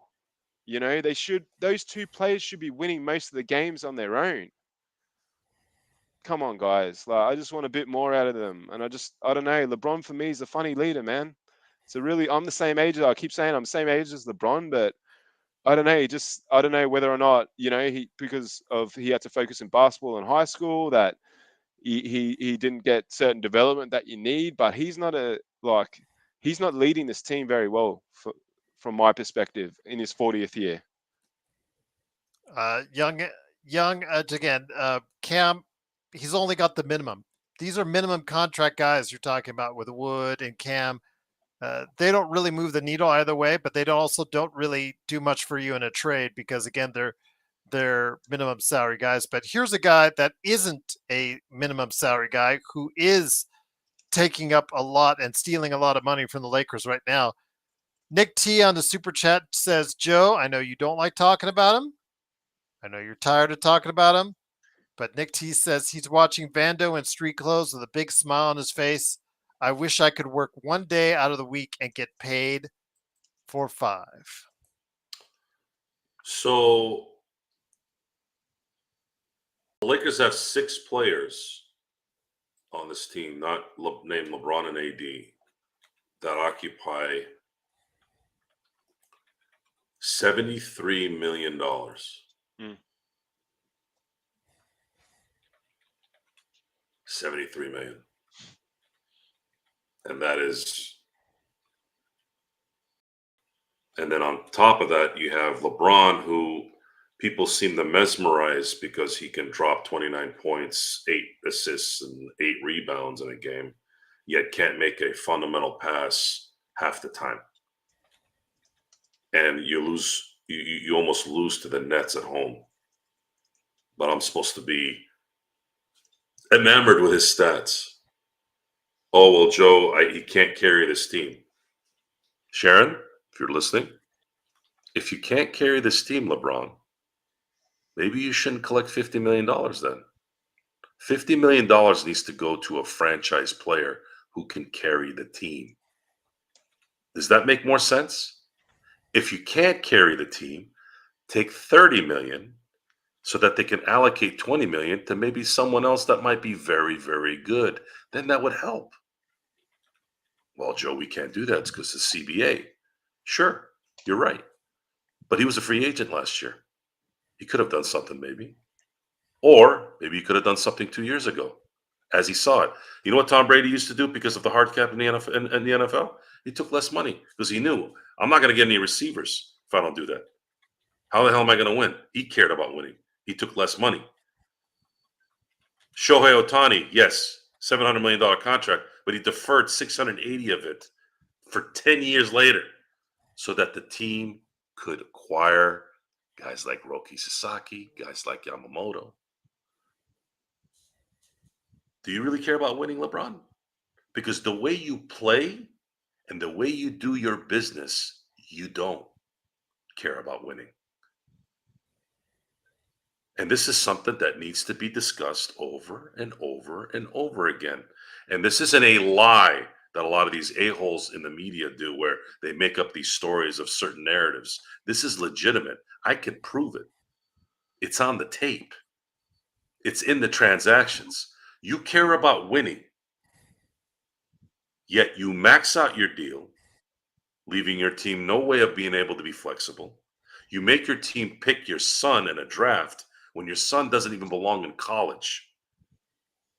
And then every time I see you play, you're always making some dumb pass for a guy that's supposed to be the smartest basketball IQ guy that's ever played, according to LeBron James, of course. No, not falling for that. Nope. I got the proof. It's on the tape. It's in the transactions. And I'm sick of it. I'm sick of hearing how LeBron can't carry this team. If he can't carry this team, retire. We need winners. If you can't do the job, why did guys play only 12, 13, 14 seasons? Why? Back in the day, if they were lucky. Because they lost it. They ran out. They ran out of the gas. They played to win. They played 82 games a year too, by the way. So if you're just here just to be famous and the stat pad and to show people how great you are statistically, you ain't fooling me, fool. You ain't fooling me. You're fooling a lot of people, though, I'll tell you that, because a lot of people like mediocrity. They don't look at losing and winning. I look at fucking winning. I'm a winner.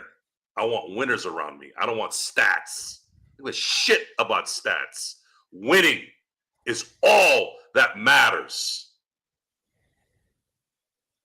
Winning is all that matters.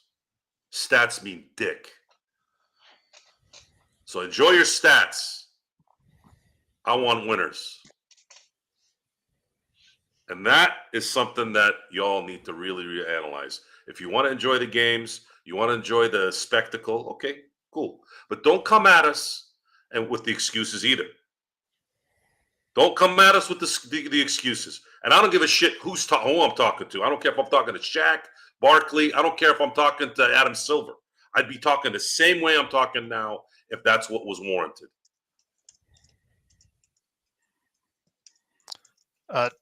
I wanted to go ahead and say this about Bronny. Mayu, I said this continually for weeks, and I did some research on this. Aaron Wiggins, of the last 10 picks at number 55, Mark, as I said this before many times. Have you heard me say this before? He is the only one. He has the distinction of the only one to earn a second NBA contract at that pick right there. Just to let you know, the viability for players picked at number 55. So it tells you exactly what the odds are. You know, right now it's 10% every 10 years of players at that position actually make it a career in the NBA. And you're giving this guy a 4-year free ride, Mark, essentially, Hey, in order to prove Gerald, himself. we're forgetting Patty Mills, 55th pick in the No, I'm draft. just saying, but in the past 10 years. Yeah, The no, past you're 10 right. years. Yeah, no, Wiggins is the only one to make a second, to play at yeah. all in the league. When I In did the 10 research years. on this last 10 years, Patty Mills was before that, but in the last 10 years at 55, only Wiggins has been the one that's been able to make an imprint in the league. That shows you how hard it is for a 55th player in the draft to make the league and stay in the league. Yeah. And yet you're giving Bronny this free ride for 4 years instead of doing which was probably, if you wanted to go ahead and placate LeBron, take their bluff, Maverick Carter and the entire Clutch team. Take their bluff and pick them on a two-way, and use that pick on for someone better or someone that might have had No. a more potential. There was a 7-footer that is currently on the Knicks roster. He hasn't yet played very much, but I'm watching him, Ariel Hookporty. If he does make an imprint in this league, I am going to go off on a Joe Sorrell rant on that one, because that will be on Rob Pelinka right there. I'm watching him. He's not doing it yet. He's still, he's still DNPs, but when he goes to the G League, he gets some impressive stats. I'm just watching him. I'm watching for any undrafted players out there, Mark, because if we have someone that starts it, that was drafted either later or undrafted, that is playing in the league and making contribution that Bronny isn't, I'm going to stick that one on Rob. I'm going to stick that one on Rob, Clutch, LeBron, the whole deal. Well, I think I speak on behalf of chat that we wouldn't mind seeing you have a Oh, Joe Jusman, there has. Yeah, Jusman, rant. there has. I mean, we talked about Ginobili. We talked about Isaiah Thomas at number 60. Yeah, no, Guys. there's been greater players after that. I'm talking in the past 10 years at the Yeah. number 55 spot. No. Only one has earned a second contract in the league. But So that's just not letting you know at this time. it's not about that for us, and it was never about Yeah, that for and D1 Trace Jackson Davis was a 57th pick last year's draft. So you can Yeah. find players that level, but there's no one yet that has. So but I'm watching. You know, like no the worries, thing Sharon. is as well, Gerald, though, if we had the 45th pick in that draft, we would have taken him. It wasn't the draft number, man. It was the fact that we took him for money. We took, like, a serious team does not take Bronny James. Like, it doesn't matter, because who cares what happened in the last 10 years? Who cares what happened in the last 100 years? You still have a chance at that pick to do something special, or to do something, to bring someone into the team that can add something. You're not always going to find a Joker. You're not always going to find a Patty Mills, a Manu Ginobili. But a serious team, they look at their 2 picks in the draft, they take Dalton, and then they go, okay, what else is missing? Who else can we bring in? Who else can we develop? We didn't do that, guy. We did none of that, man. We knew Bronny was going to get taken with whatever pick we had in the second round. We took him for jersey sales. Yeah, it's worked out. Man, like Financially, it's worked out. Yeah, I've always said this about the financials of the club that I go for. I could not give a crap. The Lakers are rich, man. Barcelona are rich, man. They can make money every single way they want. Was Bronny James the only way they could have made money this year? Was not playing better as a team, being more competitive as a team, going to make us more money? Was not another chip going to make us more money? What's the bigger picture here? It's a clown show, and we're gonna go there now. Rob runs the team like a joke. The way he's constructed the team, the Westbrook trade is the worst, possibly the worst trade in the NBA history, but he's still got his job. And you know what? 1 chip in 6 years. Yeah, cool, man. Like, that's good for, Boston. That's good for, our competitors. It's not good for us, man. The guy shouldn't have his job.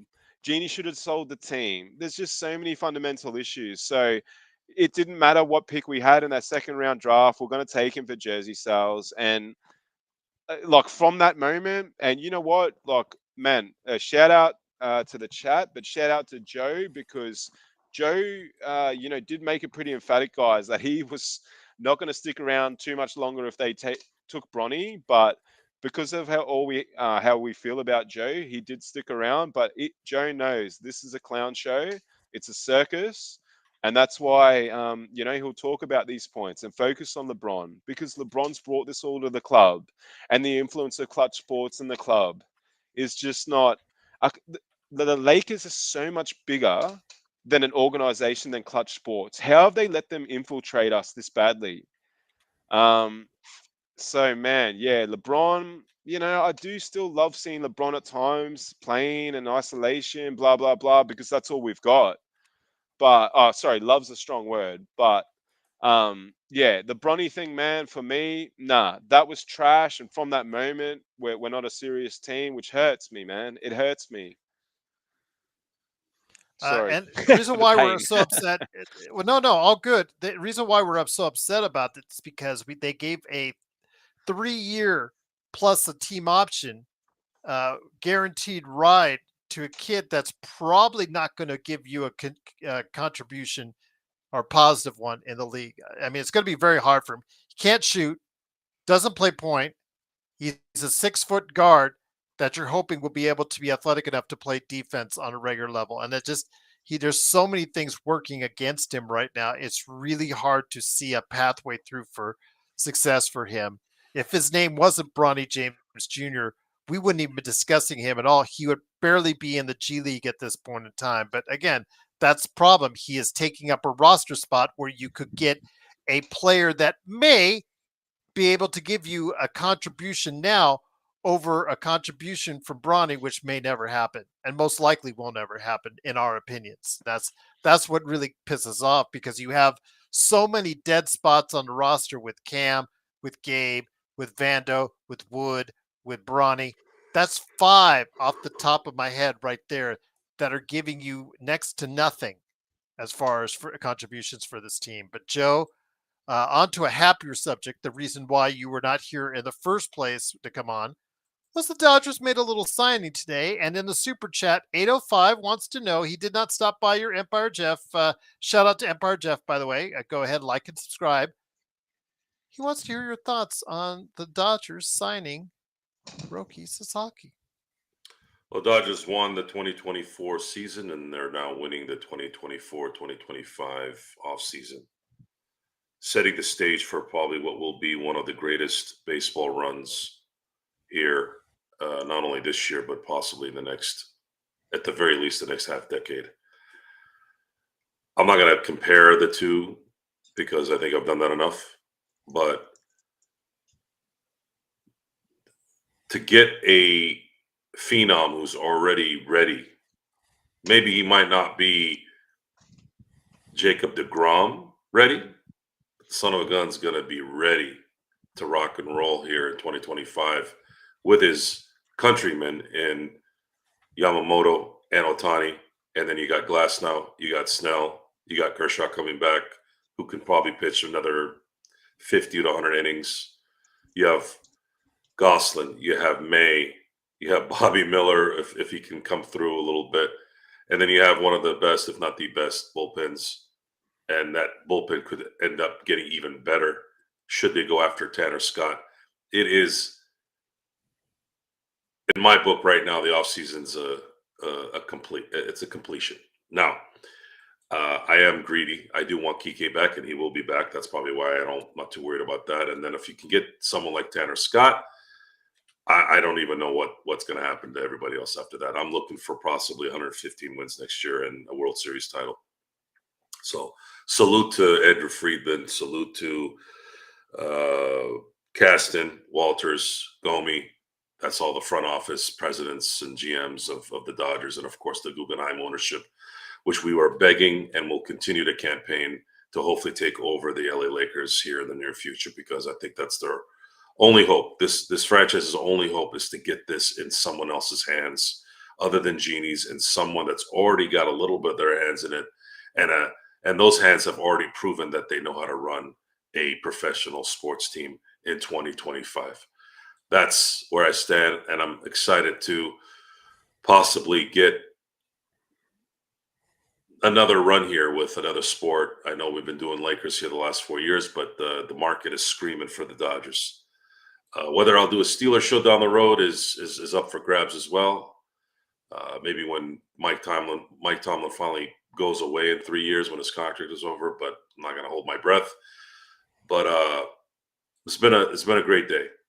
It's been a great day. I'm very excited. Are they getting Tanner Scott next? There's been a lot of discussion. So early reports is now that the Cubs might be involved, which is complete bullshit. The Cubs aren't going to pay him $20 million a year. And I don't think the Red Sox will. Tanner Scott wants 4 years, $80 million.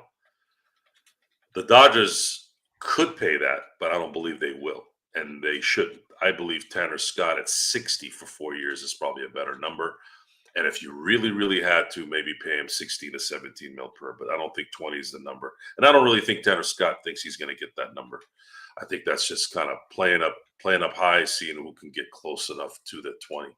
But if the Dodgers end up getting him, let's say get some deferred money in there, get him for around 17 per for about 4 years, that now you have a lefty. Now the Dodgers have 3 lefties out of the bullpen. That's, of course, once Vesia's arbitration is figured out, because that's the only one that they have to negotiate still. And you also get a pitcher that had a pretty good outing against Ohtani all year, which is Tanner Scott.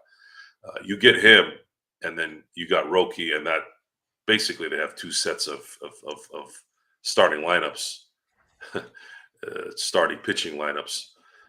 The Dodgers essentially go into next year almost guaranteeing the fact that they're not going to come up lame at the end of the year like they have the last 2 years with their pitchers. And as far as their offense, as far as their offense is concerned, they're ready. They're rocking and rolling. They're ready already. I did want to touch on something before we get it back over to Xbox. Sharon noted, she said she was shocked Joe chose the players as the key to success. You convinced her that it was the ownership where it starts first.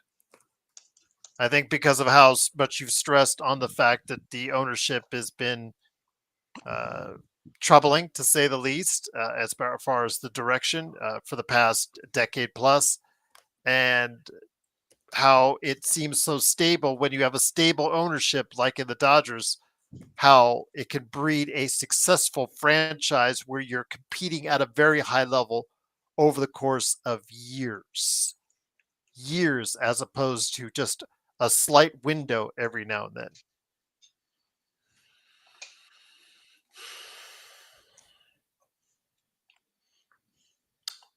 Blame. We always look for the blame, but the blame. Oh, by the way, a young advocate, he said, what is Joe wrong on?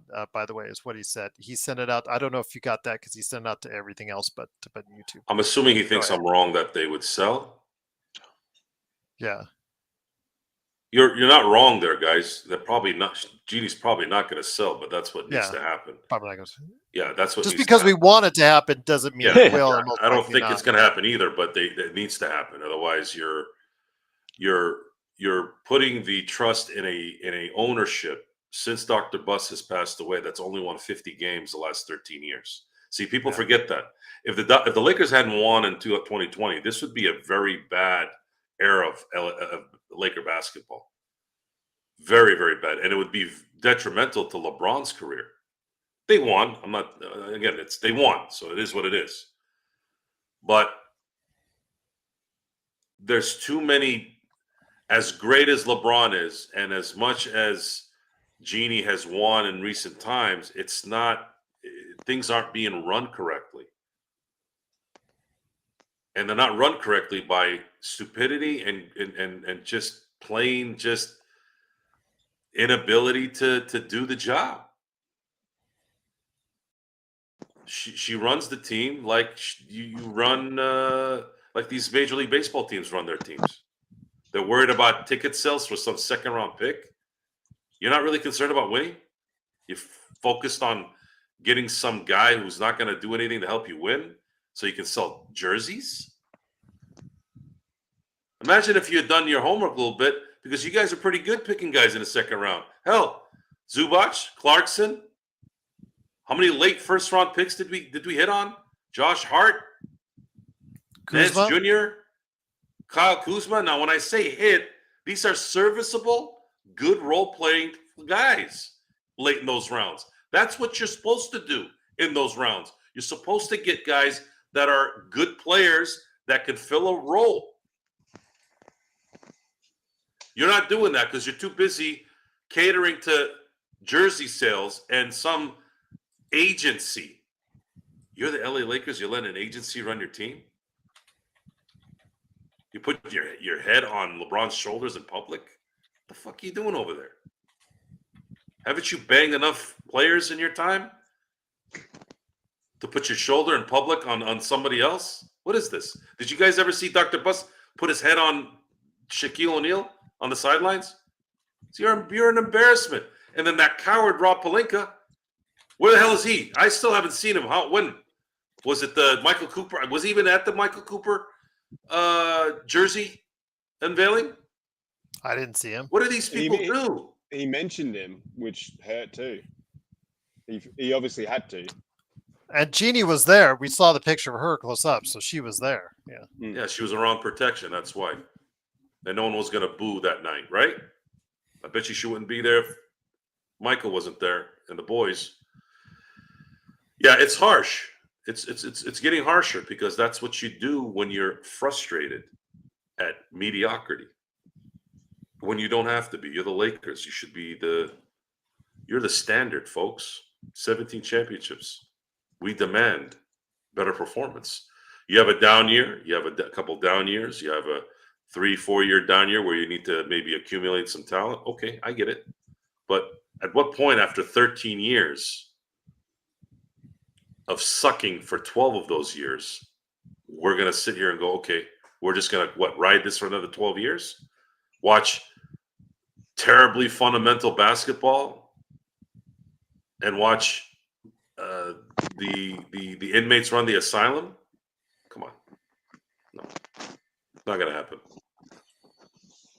Not gonna. I'm not feeling it. I'm sorry, guys. I'm not, and I never will. 805 asked real quick, and then I'll get over to Xbox. Joe, can we even have some of our starters in the bullpen? I know there's been some discussion about Dustin May maybe going to the bullpen, but I think you want to see what he's gonna be as a starter. I don't know, guys. It's very hard to switch someone from a starter to a bullpen guy and vice versa. It's a very delicate situation. Kershaw's not going to be that guy either. Kershaw, I don't know what Kershaw's going to do. I really don't. Is he going to pitch for 3 months and then not be on the roster? How the hell is Kershaw going to be on the playoff roster? Like, I don't even know why he's coming back, to be honest with you. Does he just want to be around it? Okay, that's fine. But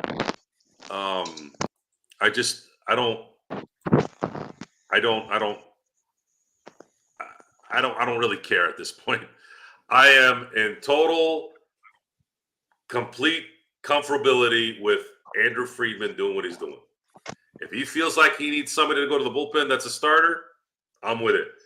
If it's the vice versa, I'm with it. If he wants to sit half that pitching staff the first half of the year, pitch the other guys the last half of the year, I'm with him. If he tells me that aliens are going to come down to Dodger Stadium and become the seventh pitcher, I believe him. That organization is the San Francisco 49ers of today. The San Francisco 49ers in 1979 through 1995, during the Edward DeBartolo regime, was the best run sports team I ever saw, and the Dodgers are now mimicking that. First-class organization, fan bases being rewarded every day, every single day. January 17th, 16th, 15th, 14th. We have been entertained every day after that World Series. And it wasn't just the fact that we were talking about the World Series. They're getting Blake Snell. They're getting Roki Sasaki. They're re-signing Triton. They're on the cusp of re-signing one of our favorites in Kike. They signed Teoscar Hernandez. It's like, what more could this team do to make us happy? Lakers, take a page from this. You used to be this. What happened? Seriously. That's where I'm at on that. Before we head on out, Mark, one last thoughts from you on today's game. And then again, Sunday, we have the Clippers. I just know that we got to get a better performance. AD should be back in the lineup by then, according to what the quote from JJ has. I'm assuming DFS will also be back. Congratulations again on the birth of his child. I know that you guys were surprised he was out for a second game. I wanted to put in there, as far as what the chat was asking earlier, something we asked actually a couple games ago, last week even. Do you see ultimately DFS taking over for Rui in the starting lineup? And when would you do it, if that's the case? Well, yeah, personally, no. I mean, because I want Rui to be the player that I thought he would be. which is the third highest paid player in the team. That doesn't mean he needs to be the third scorer, the third option all the time. But for me, bringing DFS in was to boost, in my opinion, the bench and to strengthen our squad overall. So I don't know how we've gone from Rui moving to the bench and DFS starting. Personally, obviously, Gerald, if that works out for better for the team, we're going to do it. But that doesn't mean then again that we're title contenders, because DFS is good, but he's average, guys. He was average in Brooklyn. He was average in the Mavericks. It's been a good trade for me, and you look back at the stream that the effectively the emergency stream you had when we traded D'Lo. And Joe, yourself, and Sean were on, and we gave it a B. I even gave it a B plus the trade because we needed D'Lo gone. It felt like he was a little bit of a, and we hate using this word, but we're just using it in a sporting context. It felt like it was a little bit of a cancer in the team, or a plague. It just, we sort of went as well as he did at times, and he never played well in those moments. So it felt like we needed to trade D'Lo. The DFS part of it has worked out, but the answer for me is not DFS on the starting lineup, and certainly what's been disappointing looking back at that trade over the last few weeks is my mate Milkshake hasn't stepped up. He's been very, very poor. Joe alluded to the fact that he didn't really know Shake and questioned the ability there.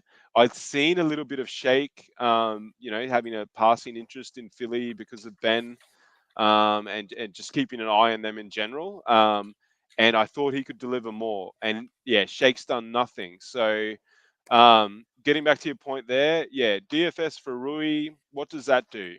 I don't think personally that does enough for me. Tonight was, we said it before, Gerald. I'm still recovering, I think. I had a mini heart attack at the end when D'Lo shot. So tonight shocked me a bit overall, and I think if you go back to some of the earlier conversation we had, you'd see that in the way that I summarized the game. But if we look at it in isolation, yeah, GG's, we won, okay. But let's move on now to the Clippers. Massive concerns. We hope that AD's back, so it gives us a big and an AD, a great player. But we're going to have to play really well, guys, and they're going to have to step up. They're going to have to be there, and it's not just our big boys who have let us down a little bit. It's the whole team, and I'm really worried. But hopefully, like I said earlier, the rivalry aspect, brings up some of the boys, because man, let's bring it down, guys. Like, LA's been through one of the worst periods in the history of the city in the last few weeks. And now we've got a chance to play, our little baby brother or little sister, or however you want to describe the Clippers. Man, we'd love to beat them, wouldn't we? We'd love to get that, that hometown win, and that boasting. When you go into the office and you're talking to the Clippers fans, you'd love to give them a bit of heat. The fact we beat them. I'd love to beat the Clippers, man. I love beating the Clippers. It doesn't happen enough for me. So we'll see what happens, Gerald. But if you look at it objectively, Clippers are favorites. That's for sure. Before we head on out, I think I wanted to get Joe's opinion on this because I know he said it quickly to Robert, but in the chat, but want to go ahead and hear your thoughts. So what if the Lakers do beat the Clippers on the road? Technically on the road, it's still Inglewood, but it's technically a road game. Even though more Lakers fans will probably matriculate even into that high, costly priced Intuit Dome than the Clippers fans on Sunday. And then what if they beat Boston in a couple games as well? Would that change your mind? Which Robert's asking, would that change your mind on where you perceive the Lakers could be as a team? I'm saying no, because again, I've seen so much this season, which tells me they are who we thought they were. Do you want to ask Joe? I'll just really quickly answer that. Ahead. Robert. Robert makes some really good points, but I think I've seen tonight how he might look at the game a bit, and he alluded to it in his question earlier. that he sort of assesses games on their own merit, and he isolates games in terms of how that might make the team project. For me, beating the Clippers doesn't mean we're the title favorites. It just doesn't mean that. Even beating the Celtics, I've got to see a really decent run of form, Robert. I've got to see a change in the way we're playing, even if we beat them. I've got to see a change overall in the ball movement, in the mindset, in the way that LeBron's distributing. I've just got to see a change in the way we're playing. We're going to win games in isolation. We're going to beat we'll beat a Memphis like we did this year. We'll have a good win every now and then. But for me, Robert, I've got to see some fundamentals changing, and I'm not sure that's going to happen over the next few games. I hope so, man, because I love the Lakers. Nurkic is just so slow on defense, guys, and he's a tremendous rebounder. But yeah, he's just so slow. He doesn't block shots and doesn't do enough for you on the offensive end. I just at 18 mil this year, at 19 mil next, I just don't see it as a really good fit. But I know that was suggested in the chat. But Joe, before we head on out, you briefly touched on it. I'm going to add a little bit caveat on it to what Robert Wheeler was asking. He said, would you perceive the Lakers differently or in a better light if they win? Let's say they win on Sunday at the Clippers, at the Clipper Dome, at the Toilet Bowl, and then they win two games later. Well, they win the next game. I think I forget who it is. I'll look it up in a second. And then they win in 2 games against Boston as well. Will that change your perception at all for our audio listeners? I mean, our listeners and our viewers on the chat already know your answer, but would that change your perception on how this team could end up being? No, because as soon as they win those games, they start to feel themselves, and then they start playing like assholes. Or what could happen is, yeah, they'll win the game against the Clippers, they'll win the game against Boston, but right in the middle, they'll lose against Washington. So that's what happens. They haven't been losing to those teams. They've been beating the bad teams. It's the way they play against those bad teams. They make themselves they make it harder on themselves, and I don't mind it once in a while. It's the dog days of the NBA are right now, January, February, but it's always like that.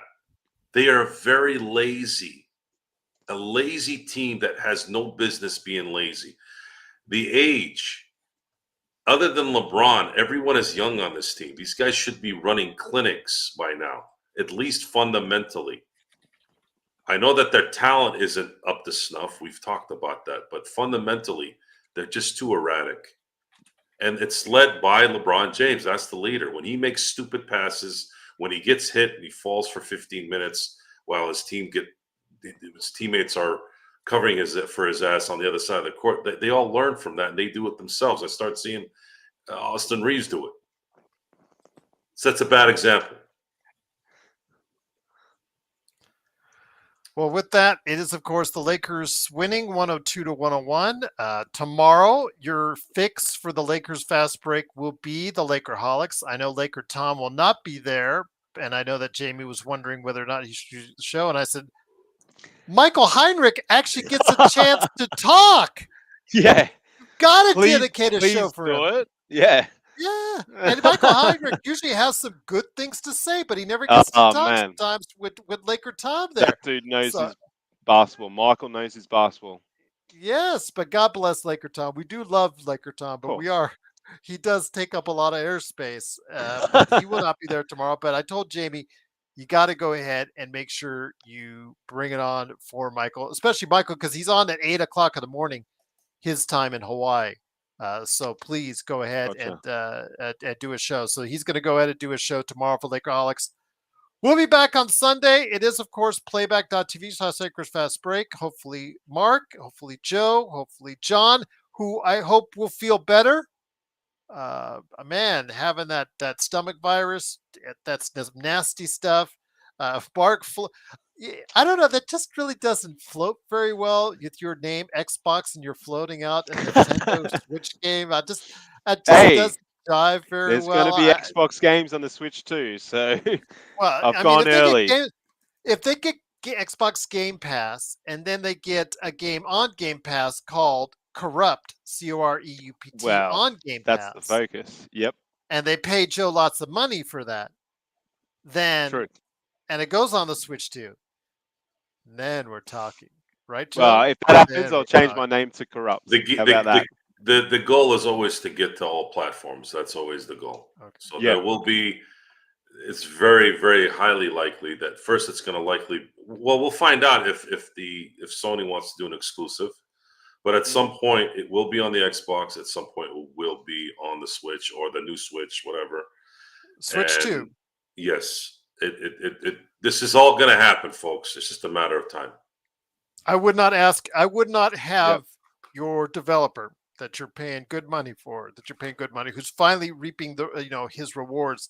I would not ask to torture him by putting a game that's out or available on Steam now to try and force it on that antiquated Nintendo Switch. You need to put it on a Switch too.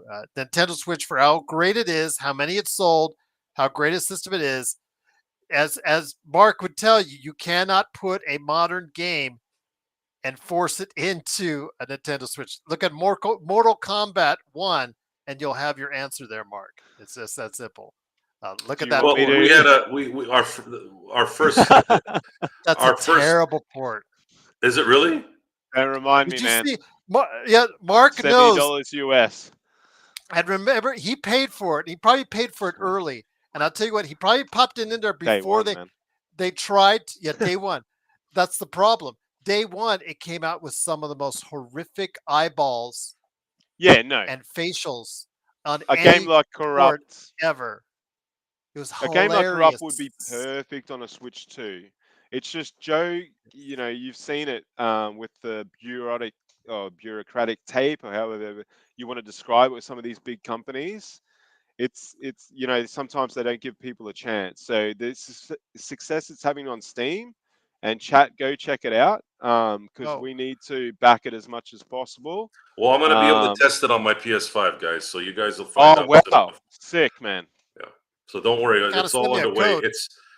Got to send me a code for the Xbox One X. I promise. The second it's on the Xbox, you guys will have it. Or PC. Hell I got a PC now that can handle it. So there you go. Sharon, who was the guy on earlier? I think you're talking about during the game. We had Cool Bro. Cool Bro's just a fun kid that Joe and I like to torture every now and then, especially Joe. He's been a good kid that's been around.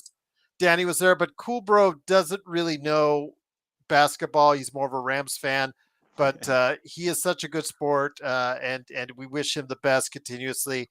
He is finally off the diet of McDonald's, Taco Bell, and Red Bull, and Joe allowed him back onto the stream. So that's who you're probably talking about. So yeah, he does not have a knowledgeable game on there as far as basketball, but that's part of the fun. He's willing to come up there and be razzed by us, and I wish him all the best because he's such a great sport.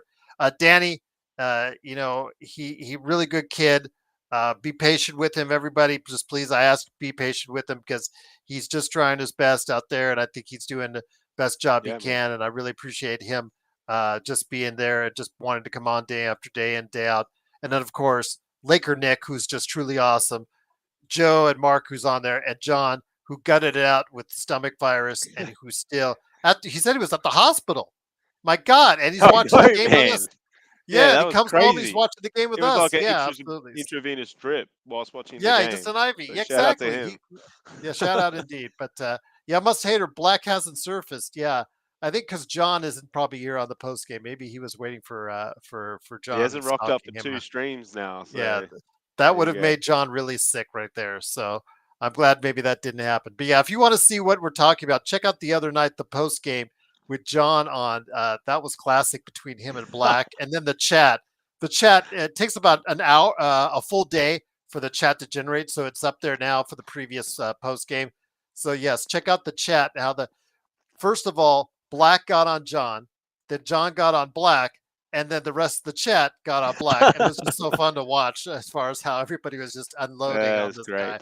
Yeah. So, but Black took it in style. I'm going to give him props. He took it in style, and he took his lumps, and he dished it out. So Shout out much to respect for Dwight that. Smith too. Similar Yeah, and experience for him. we still have LeBron here as well. We still, Yep. our haters don't hate us as much as they thought. So there you go. I'm just truly glad to have you here. A Much Hater gave us 2 likes and 2 subscribes. I don't know how he did that, but hey, double likes, double subscribes always work for me. But 805 says Patrick Beverly shut down LeBron.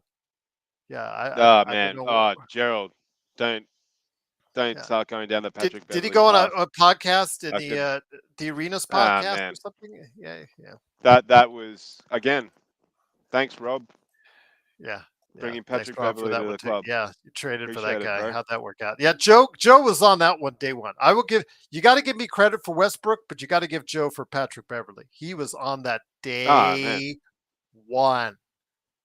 Day So, one. yeah. So, To think that That guy wasn't that played in a hard Laker though. uniform. No, it you wasn't. were But no, you were that hard from day one. No, I You meant that could it wasn't not. actually hard to should have been. be Yeah.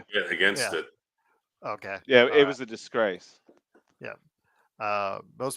No, BC, not at the time, BC. No, no, no. A lot of people were liking that trade. I'm the one that went on the air from the get-go. I drove 300 plus miles from LA back to here just so I could go on the air to tell you how bad of a trade that was. And I will just leave it at that. That's a classic one from the past. It's on the channel if you want to look up in the archives.